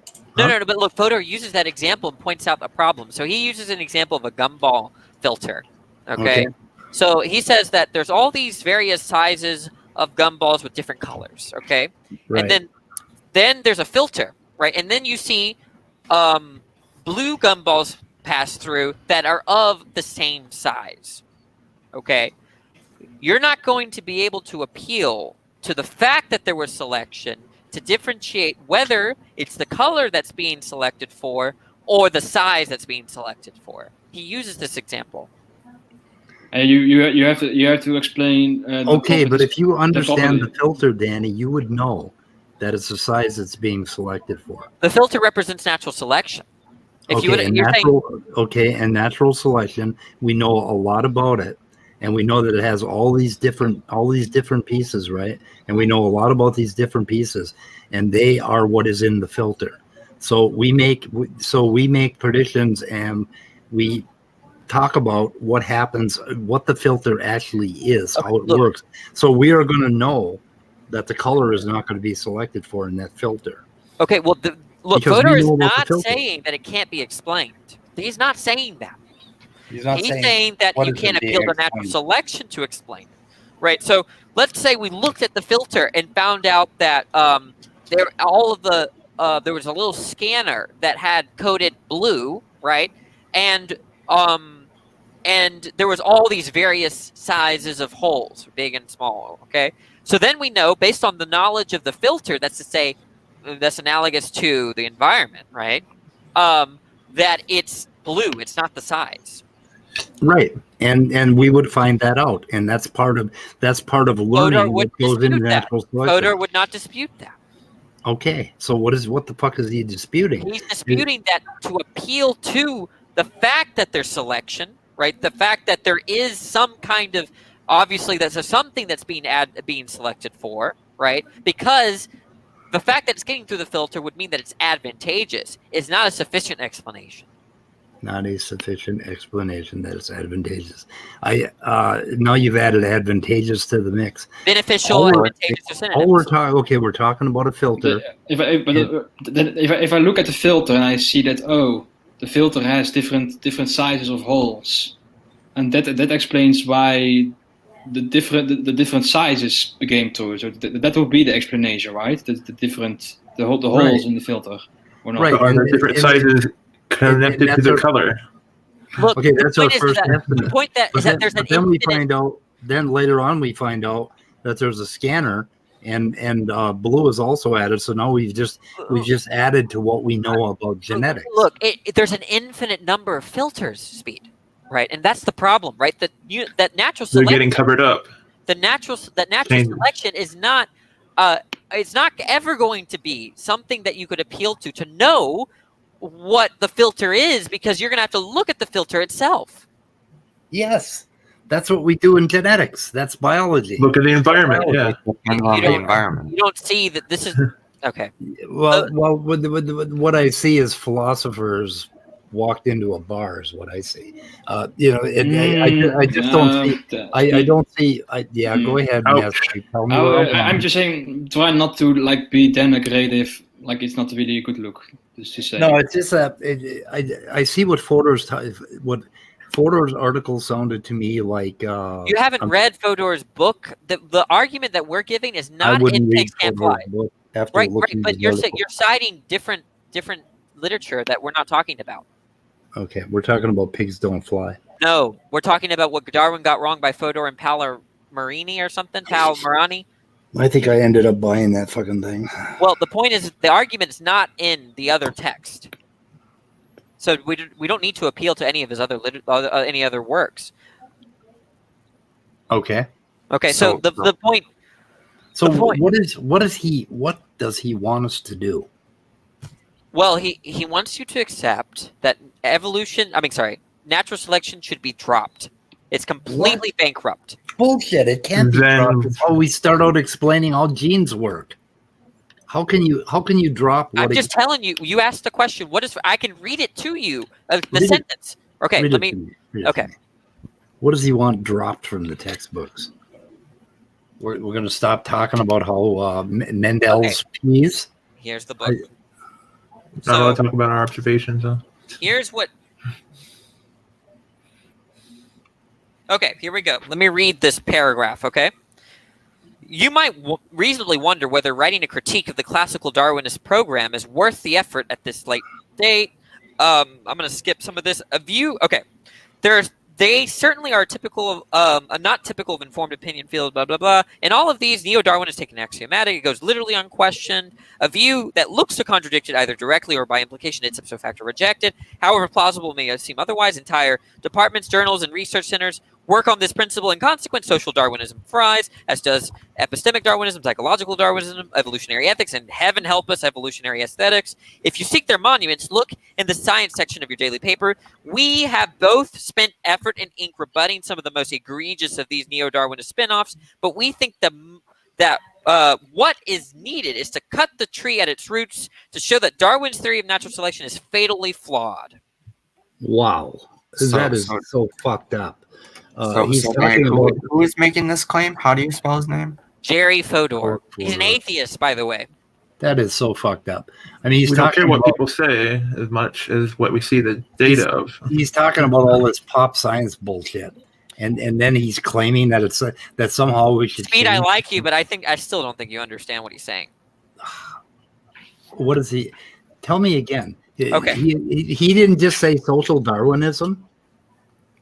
He said that neo-Darwinism. He said that neo-Darwinism, but he's saying there was something about social Darwinism with respect to. Let me look. I have to reopen the book. Did I? I said neo-Darwinism, but I that's funny. I read it and I thought in consequence, social Darwinism thrives, as does epistemological Darwinism, psychological Darwinism, evolutionary ethics, and even heaven help us, evolutionary aesthetics. He's just being critical of people that are not receptive to criticism of neo-Darwinism. Okay. Anyways, we don't care about that. I'm talking about all these social programs and pop science journals, and then he's claiming that somehow we should change the fucking science. Fodor, Speed, you don't understand the argument. I think I do. Okay, what is it? He is complaining about what cultural trends there are in pop psychology or whatever the fuck. No, that's not his argument. That you should change, that we should not talk about that we should not teach. That is not his argument. I think I get this argument right, okay, Danny. Is his argument that we should not teach Mendel's? No, that's his claim. What's his argument? I'm asking, is that his argument that we shouldn't teach Mendel's peas? Is that his argument? No, he doesn't make that claim. How did you say it? You said we should drop natural selection. That's what he says, that it's fatally flawed. From what? Okay, from the argument. I've explained the argument 4 or 5 times, and you still don't get it. How? I guess I don't. How is it fatally flawed? Okay. Do you understand the issue of coextensive traits? Coextensive traits. You mean that some trait carries along or develops along with another trait? Yes. Now, do you understand that what Fodor is saying in terms of how that's a problem for natural selection as a theory? Why is that a problem for natural selection? Because it can't differentiate between the one that's doing the work and the one that's not. So what? When we're teaching and we're talking about natural selection and population genetics, we don't give a shit about those traits. You don't care about what traits are being selected for? We care about what traits are being selected for. Yes, and you just said you don't care. Okay, Speed, you're highly motivated here. We don't care about the traits that are coming along until we get to the chapter 11, and then we'll start to talk about epistasis, and we'll start to talk about genetic drift and all the other parts. But the basis of this whole thing is a clear understanding of what natural selection does. Do you understand what Fodor is saying? You're acting like Otangelo. Okay. Dual dichotomy. Go ahead, Nestle. You explain to me what Fodor is saying. Okay, here's the problem, right?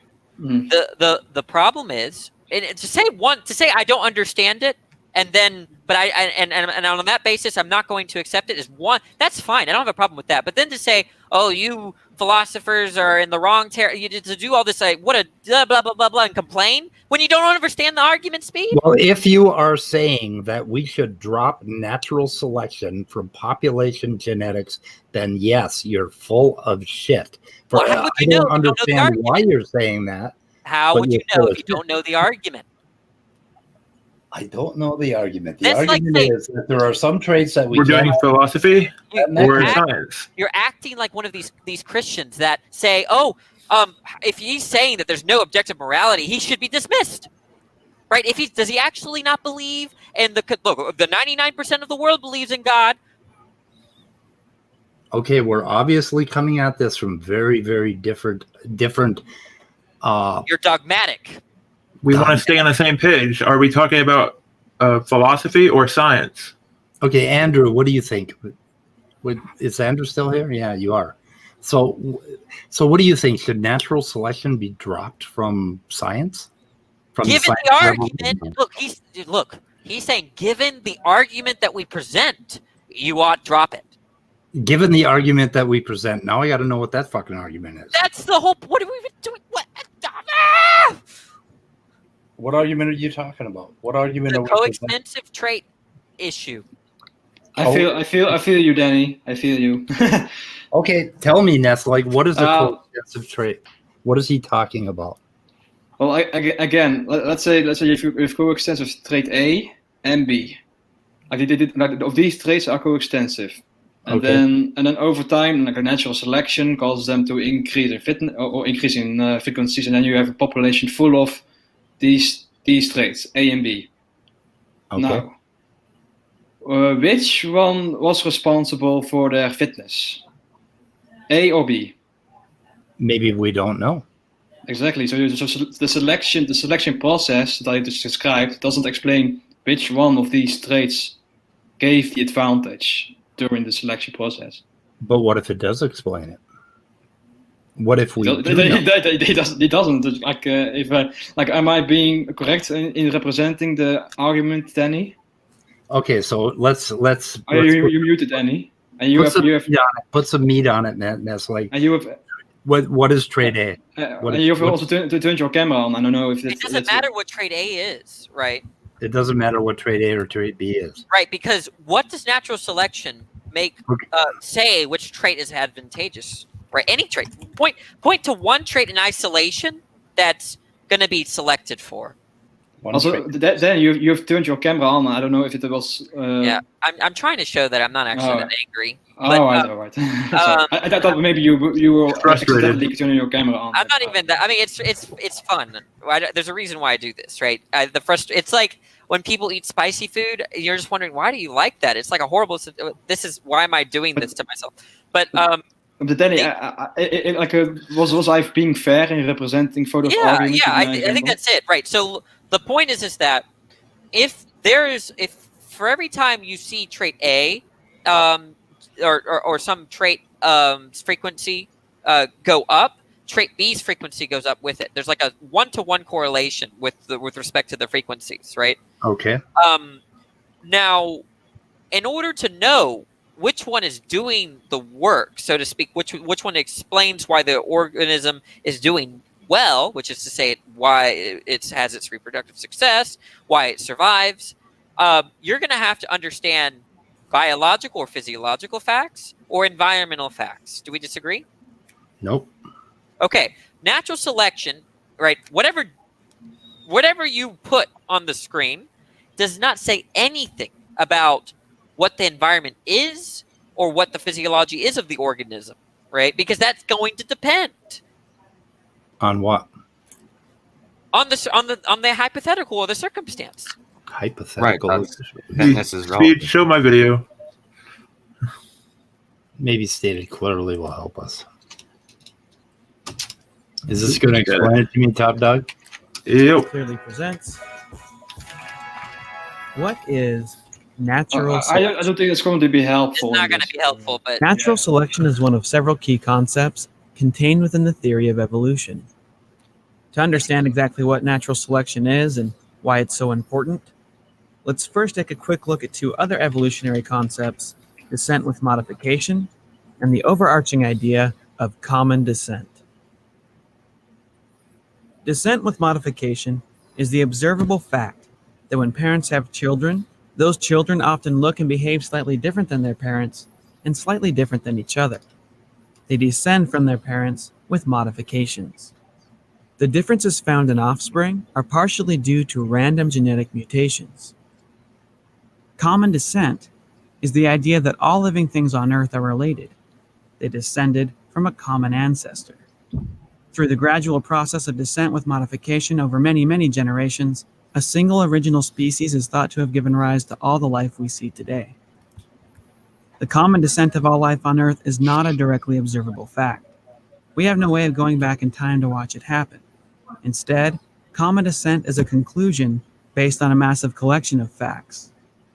Facts found independently in the study of fossils, genetics, I feel like I'm in high school. comparative anatomy, I also don't know that Danny needs a lecture, on basic high school lecture on this. Because the evidence for common descent is so overwhelming, the concept has been around since ancient times.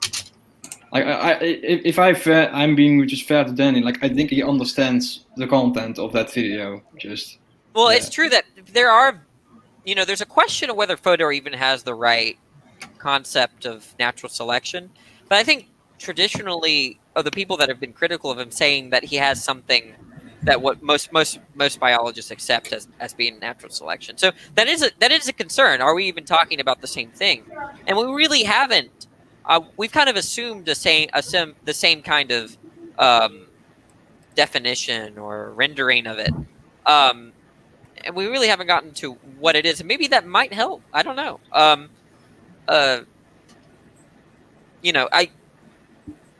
But I am still, Ness, I'm still very interested in how you kind of reformulate it in a way where it's useful, right? And I still don't get it. And that's, I think, that's just me. Well, I'm trying to build some visuals at the moment to maybe I can explain it. Okay. So where were you reading this part in Fodor? What the coextensive stuff? Yeah. Okay, so the beginning he talks about. Do you know Chomsky's argument against behaviorism? It's just like that. If you understand. No, I'm trying to find it in the book. Okay, so it's going to be. Let me find it.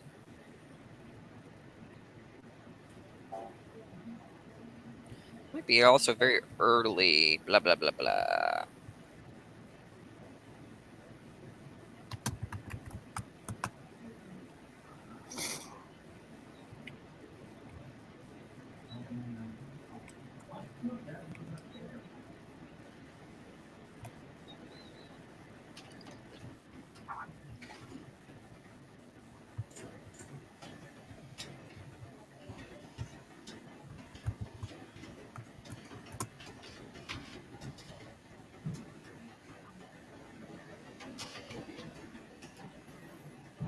Give me a second.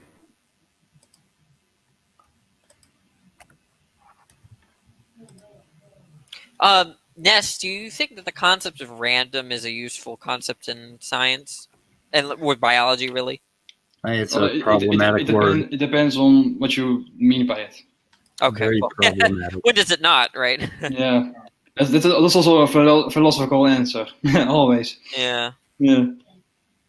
Yeah. Okay. So like we often say that the mutations are random, but what we really mean is they are undirected. They are like what mutations occur isn't dependent on the environmental conditions. Like say for example you're on the environment A, and the frequency of a mutation that's beneficial in that environment is a mutation A. And the frequency is the same whether you're under that environment or on the other environment. That's basically it. What we mean by random mutation, but of course that may not be correct depending on how you define random. Yeah, I think it's going to be something. The way when I use it in the context of science, I just mean something like something that's not predicted in our models or theories. To me, it's like you're telling me that apples don't fall down. I understand. Okay, that's how I'm viewing that. I should be more patient, really. It's because I am such a fucking physicalist and such a naturalist that it's almost impossible to get me into the area where we start talking about. Well, look, you can just bullshit about explanatory power. At this point, I'd just be happy if you understand the argument. I don't really care if you accept it. I wish I understood the argument. Okay, by repeated artificial selection, new phenotypes can emerge that have no evident adaptive relationship to the environment. Not a problem. I don't understand why that's a problem. But some of them are going to have an adaptive relationship to the environment. We're not talking about the ones that don't. I think what he's... look at page... Yikes. Okay. I think page... Oh, shit. 101, well, he uses... the problem of behavior. You tell me you're not a behaviorist. Are you? Can you tell me? I don't even know what the fuck that means anymore. You know who Skinner is? Yeah, I know who Skinner is. And yeah, the guy that. So do you understand? Like he was like trying to model like behaviors. In terms of, The criticism that Chomsky gave to Skinner is basically the same kind of criticism that Fodor is giving to natural selection. Okay, what section are you in of the book? Okay, try page 101. I'm starting. That's when he talks about Skinner, and I think that is useful for understanding the problem of natural selection. But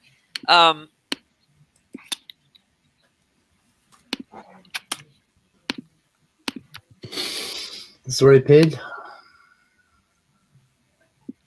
The 101, 103 is when he talks about the real. What I was trying to say, the yellow triangles are pretty important with respect.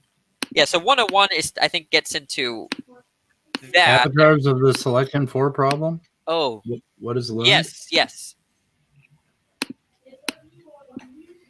This is a he really relies on that, on criticisms of behaviorism to understand his criticism of natural selection. You really like this tosser, don't you? Do I really like what? This tosser. What tosser? I'm not tossing anything. Fucking Fodor, you like this guy? Actually, this is one of the hardest things for me to communicate. I actually, I always fail with respect to communicating this argument because there are lots of ways that the person I'm talking to can reformulate natural selection in a way where I have to ask a lot of questions about what they mean. So it's really difficult for me to follow.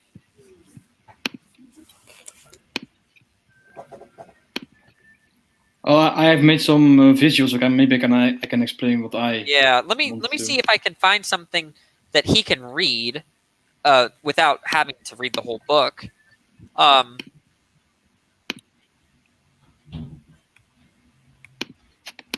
Yikes. Okay, 109 has a summary that you. This is not easy. Yeah, I think this chapter. So starting at really 101, you can read until you feel like you get it. But it's not an easy read. So 114 is when he starts talking about coextensive stuff. But honestly, it's not easy to read. But anyway, 101 to 116 is pretty much, I think, the golden pages. Starting at avatars of selection for I think so. You might could just start. Okay, part 2, the conceptual situation. So that's chapter 6 is probably the most important. Free riders. Right. And it's titled "Many Are Called, but Few Are Chosen: The Problem of Selection For." So that's. And he distinguishes selection for and selection of. Guys, I gotta go because I gotta spend time with my. I want to show you my last thing. Yeah. Show me, and then she's here. So. Okay, can you screen share me, Pete? Yeah. Yep. Okay. So like this is my example that I previously brought up. Like trait A1 and A2 are coextensive, and the opposite is like trait B1 and B2. Like these are there's another variant. So like if one variant trait changes, and the other trait also changes, right? So you understand this concept. Yes. Between these. So of course, like now we observe that over time, the red individuals with trait A1, A2, they will increase in frequency over time, and the other trait B1, B2 will die. Well, okay, but which one is responsible? Which one is the beneficial trait in A1 or A2? Well, we don't know. Yeah, we don't know. Right. Like we need to figure out the environment, the organism's physiology or the ecology, to figure out which is the beneficial conferring trait. Okay, so we have a problem that we. Here, like now we have to determine it because of the environment that trait A2 is the beneficial trait. But then we are appealing to something else, not selection. Right. What I'm saying is selection still, like without selection, you have a situation like this.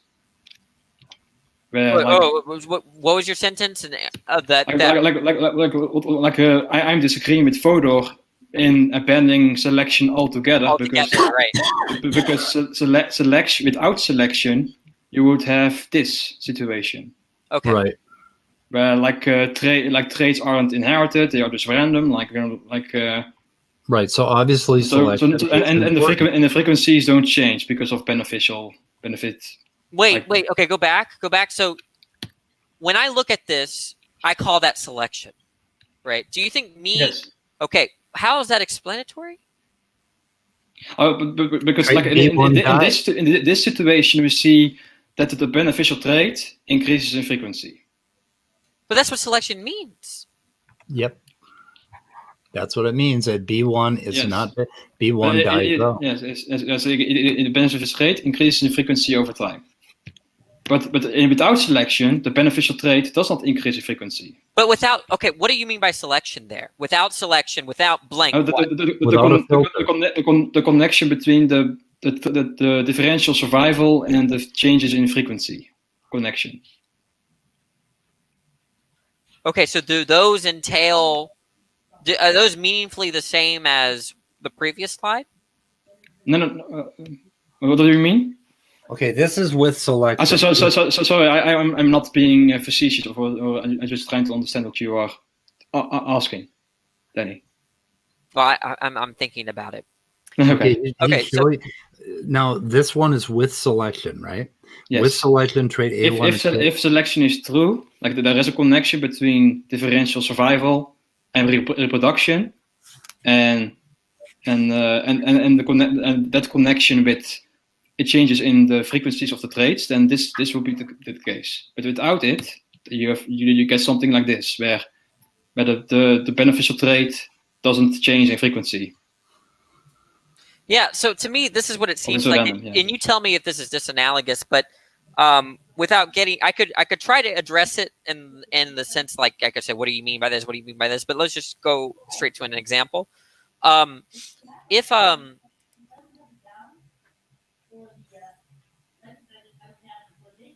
Okay, let's say I'm a teacher, right? Let's say there's a trend where my F students start to make A's or something like that. Okay, and that's because I give them tutoring or something. Okay, and now what you're going to see, one that looks at all my F's go to A's is going to say, wow, there's an improvement. There's like there's a kind of change here, right? And they don't know, and of course the explanation here is going to be tutoring, right? But I said that, but if they say, well, let's just call that kind of change as I don't know, we can just change X, let's label X, that kind of trend X, where my F students become A students eventually, right? Now, whatever that trend X is, right? If I feel like what you're saying is that, well, if there was no trend X, then my F students would, there would be, some of them would get A's, some would get B's, some would say F's, right? And this is what I feel like you're saying, right? Like that without that trend, you don't get that trend, That's what it feels like you're saying, and I don't know if that's what you were saying. No. I'm saying that without the if selection, like the process, the connection between differential survival, like if there was no connection between differential survival and no causal connection between differential survival and changes in frequencies of the traits, then we have a situation like this where it like the beneficial trait doesn't really change in frequencies in this case. Okay, so it's really differentiating survival and reproductive success. I feel like that's what's the crux of. But of course, drawing the connection between differential survival and reproductive success, and connecting that with the changing in frequencies of. Okay. Yeah. Let me. Here's what I'm going to do. Right. Thank God this is on YouTube and recorded. I'm tired of feeling stupid. Okay, so I'm going to rewatch this tonight and then get back to you. We'll talk. You're around, right? That way, I will have a very. Okay, and I'll try to get time to read Fodor. It's not easy. This is hard. This was really hard. I had to get people to explain this to me. This was not an easy read. I couldn't understand it by myself, so I had to get people to help me. But the point to you, Ness. I don't know tomorrow, but I'm very interested in replying to you. So I'm gonna go over what you just said on YouTube sometime tonight or tomorrow, and then we'll talk about it more. No use in me trying to further. I don't know if you are familiar with are you familiar with the League of Reason forum? The League of what? The League of Reason forum. No, I'm not. Oh, it's a forum where we can argue in a written format with each other, and I think maybe it will be. I hate written format. I hate written format, but we can do this again tomorrow. Well, I need time to really digest what's being said. Because this is not my expertise in terms of what. That is actually why I favor with the format, because then you can take the time to really think about it and then. No, that's true. True. But I have YouTube, so I can just pause it and I watch it, and then we'll talk about it, and then. But I feel like I've hit my wall for today. So Nestle, you seem to agree with me. Nestle? No. I'm perhaps in the middle ground between the two of you, but yeah, I understand Danny's point. I don't know what part you don't agree with me with these two diagrams. Oh no, I'm saying. I'll see y'all later. Ness, good luck talking. Okay. I mean, it's not. But I'm sorry if I was rude, but just so you know, this is not easy, and I don't think that it's to be. I think that the argument is extremely unintuitive. Sounds ridiculous prima facie. So your gut reaction is completely understandable. Okay, this is not something that one just gets. In my opinion, right? I'm guessing that it's almost like a paradigm shock. Like you're saying like, oh, one of the most fundamental things to evolution is wrong. Like, oh no, it's not. I don't think it's that. If the young Earth creationists were smart, they would. Oh my God, they would take over all of YouTube with this. And I mean because most atheists don't have the discipline to say, okay, no natural selection. How does God follow, right? But I often say, let's say evolution is wrong. It's false. Yeah, why God? Right, exactly. That's the right response. But they can't help themselves. They would take over. They would take the whole YouTube over with this argument. Okay, I'll see you later. Bye. Well, state stands clearly. So. All right. Well, I gotta head out as well. So okay. See you guys. Thanks for having me on, Speed. Yeah, we'll hit this again tomorrow because I am just not seeing the problem, and I'll take a look at what I gotta think about it. Like what I'm screen sharing right now, like you see, like it almost sounds to me like what he's saying is the same things we're saying when we talk about why we need an extended synthesis. Hmm. Would you go along with that, Netflix? Yeah, I'm saying Fodor's point is right. Selection on its own is not sufficient to explain everything. So we need more than just selection, which is of course true. That's the idea behind the extended synthesis. Yeah, right. But of course, what are we disagreeing about? Frodo's point is still true. Like, no. For example, what I'm showing right now, you see it, right? The trait A1, A2 are coextensive, and the other variant to that is P1 and P2. Right. So, and we observe natural selection take place. You see that trait individuals with trait A1 and A2 are become more common, and the other one goes extinct. But we couldn't decide. But this is natural selection in action. But then Frodo would say like, oh, but which of the traits A1 or A2 is the beneficial trait? Which one of these is? How do you explain which one is? Okay, you can't answer it with just natural selection. Right. That's his point. So what is that's all. Natural selection has to be kicked out of this because natural selection damn well had something to do with A1 and A2 being there and B1 and B2 not being there. So I mean, if he's saying, "Oh, we have to throw natural selection out," no, that is the basis of all of this. That's where you start. Okay, I don't understand how he can say, "Oh, we have to throw natural selection out." No, it's the basis. Well, I agree. He goes a bit too far with that. Yeah, it does say like when you say like, "Oh, you guys have been going for a while." Oh yeah, I also have to go soon. So like I also have to go, but his point is basically when you say that selection is responsible for the existence of trait X. No one would say that. Yeah.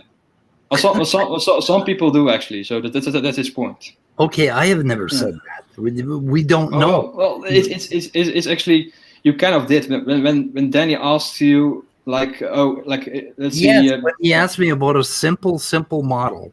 Okay, yes. A very simple ideal. He asked you about like the polar bear moves from the Arctic to the environment, it dies. Is it selection that makes it die, or is it something else that makes it die? And you said it's selection makes it die, but then that's where you went wrong with that. So no, I didn't go wrong. I didn't go wrong because I was assuming it was an idealized situation. I assumed that there was a trait that was going to kill the animal if it moved into a different environment. So that was an idealized situation, and that's what natural selection deals with, okay? So if he was talking about natural selection and an idealized model, an idealized model is something we can definitively decide on. If we're looking at something... Here's the point. In an idealized model, you cannot explain which trait is the beneficial trait. Like in the example that I'm showing right now, you cannot. This is an idealized model of natural selection, but you cannot appeal to selection to explain which trait is the beneficial trait. We have to know the variables like the animals and what the weather and the landscape that have all those factors in the model,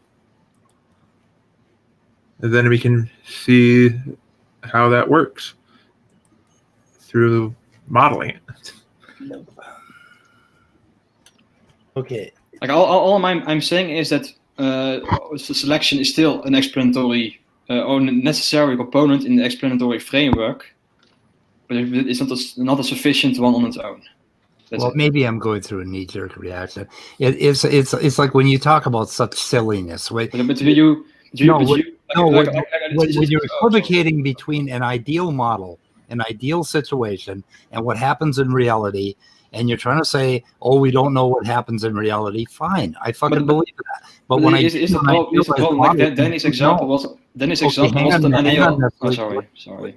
Okay, when I give you an idealized model, if we are talking about an idealized model, then we can say definitively what happens. If you're talking about reality, you guys are equivocating between the two, between what really happened, what really is the case, why pigs don't have wings, and basically idealized models. I was talking about ideals. The pigs have wings is not the point of contention here. Actually, no. What's that now?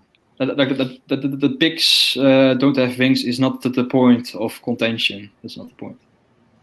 Okay, yeah, maybe that was his first article before he wrote the book. Yeah, but it's not that's not the argument. Anyway. It is just like in one point you actually agree with the basic point that Fodor is making. Like he says you cannot say which trait is the beneficial trait by just appealing to selection. So selection is not the explanation for why trait A is the beneficial one with respect to trait B. Unless you know more. Yes. But if you do know more, the more is the explanation, not the selection. The more is the explanation. Yeah. Not the selection. Okay, but that is all to Fodor's point. So you agree? That's all. But that's a ridiculous point because the selection is still very, very basic to what's going on here. I agree. That's my explanation to in the other slides, like this one. Without selection, you cannot draw the connection between differential survival and the changes in allele frequencies. But that's besides Fodor's point. Fodor's point is a fucking straw man. I mean, no, it's not. It's not. It's not. No. It's not. It is a straw man. Okay, we can use the models to predict things, but then with that prediction, we observe too. I mean, we can actually go out and observe what we predicted, and then see if that matches. And that's how we come to know it's most likely what our prediction is. Yeah. Okay, here's the thing. From selection alone, you cannot predict which traits are beneficial. But once you know which traits are beneficial, then you can make a general prediction about what the consequences of that are to population genetics. And who would have ever thought otherwise? Actually, there were like strict selectionists, like adaptationists, like I don't think there is such a thing.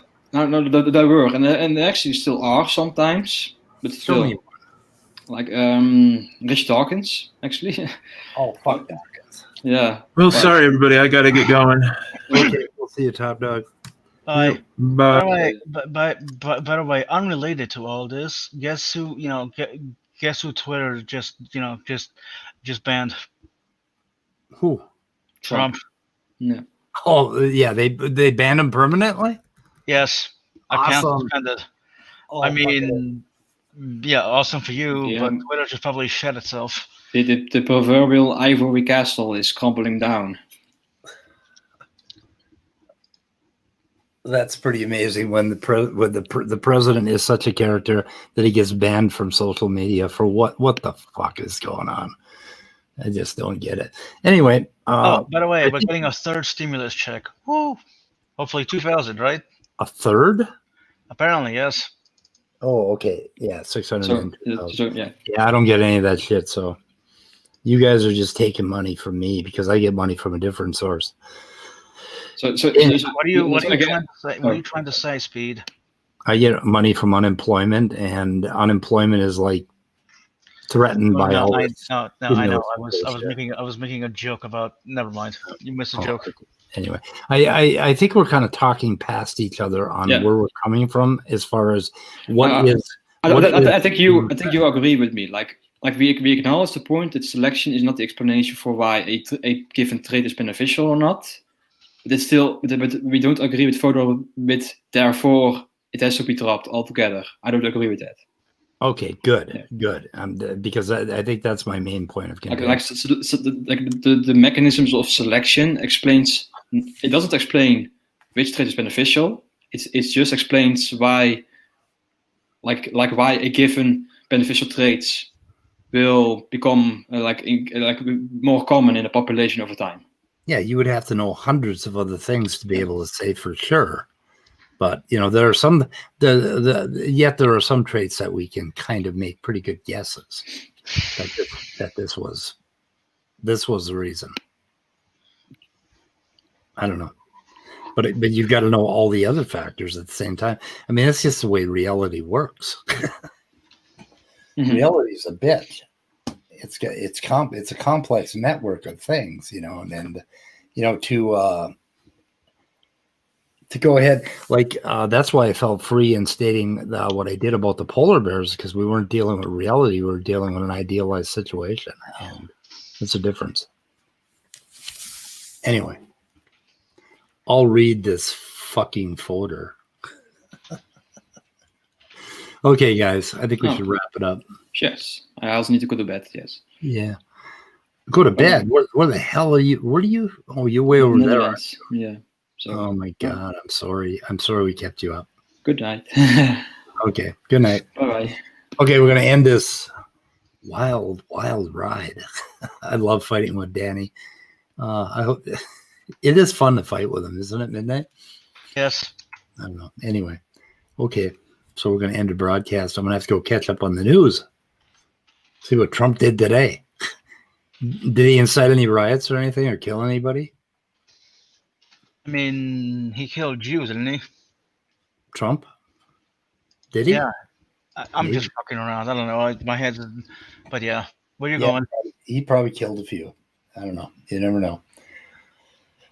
Okay, so we're gonna end the broadcast. Goodbye, all. Yep. Ending broadcast. We'll see you out there in the world. Fucking folder.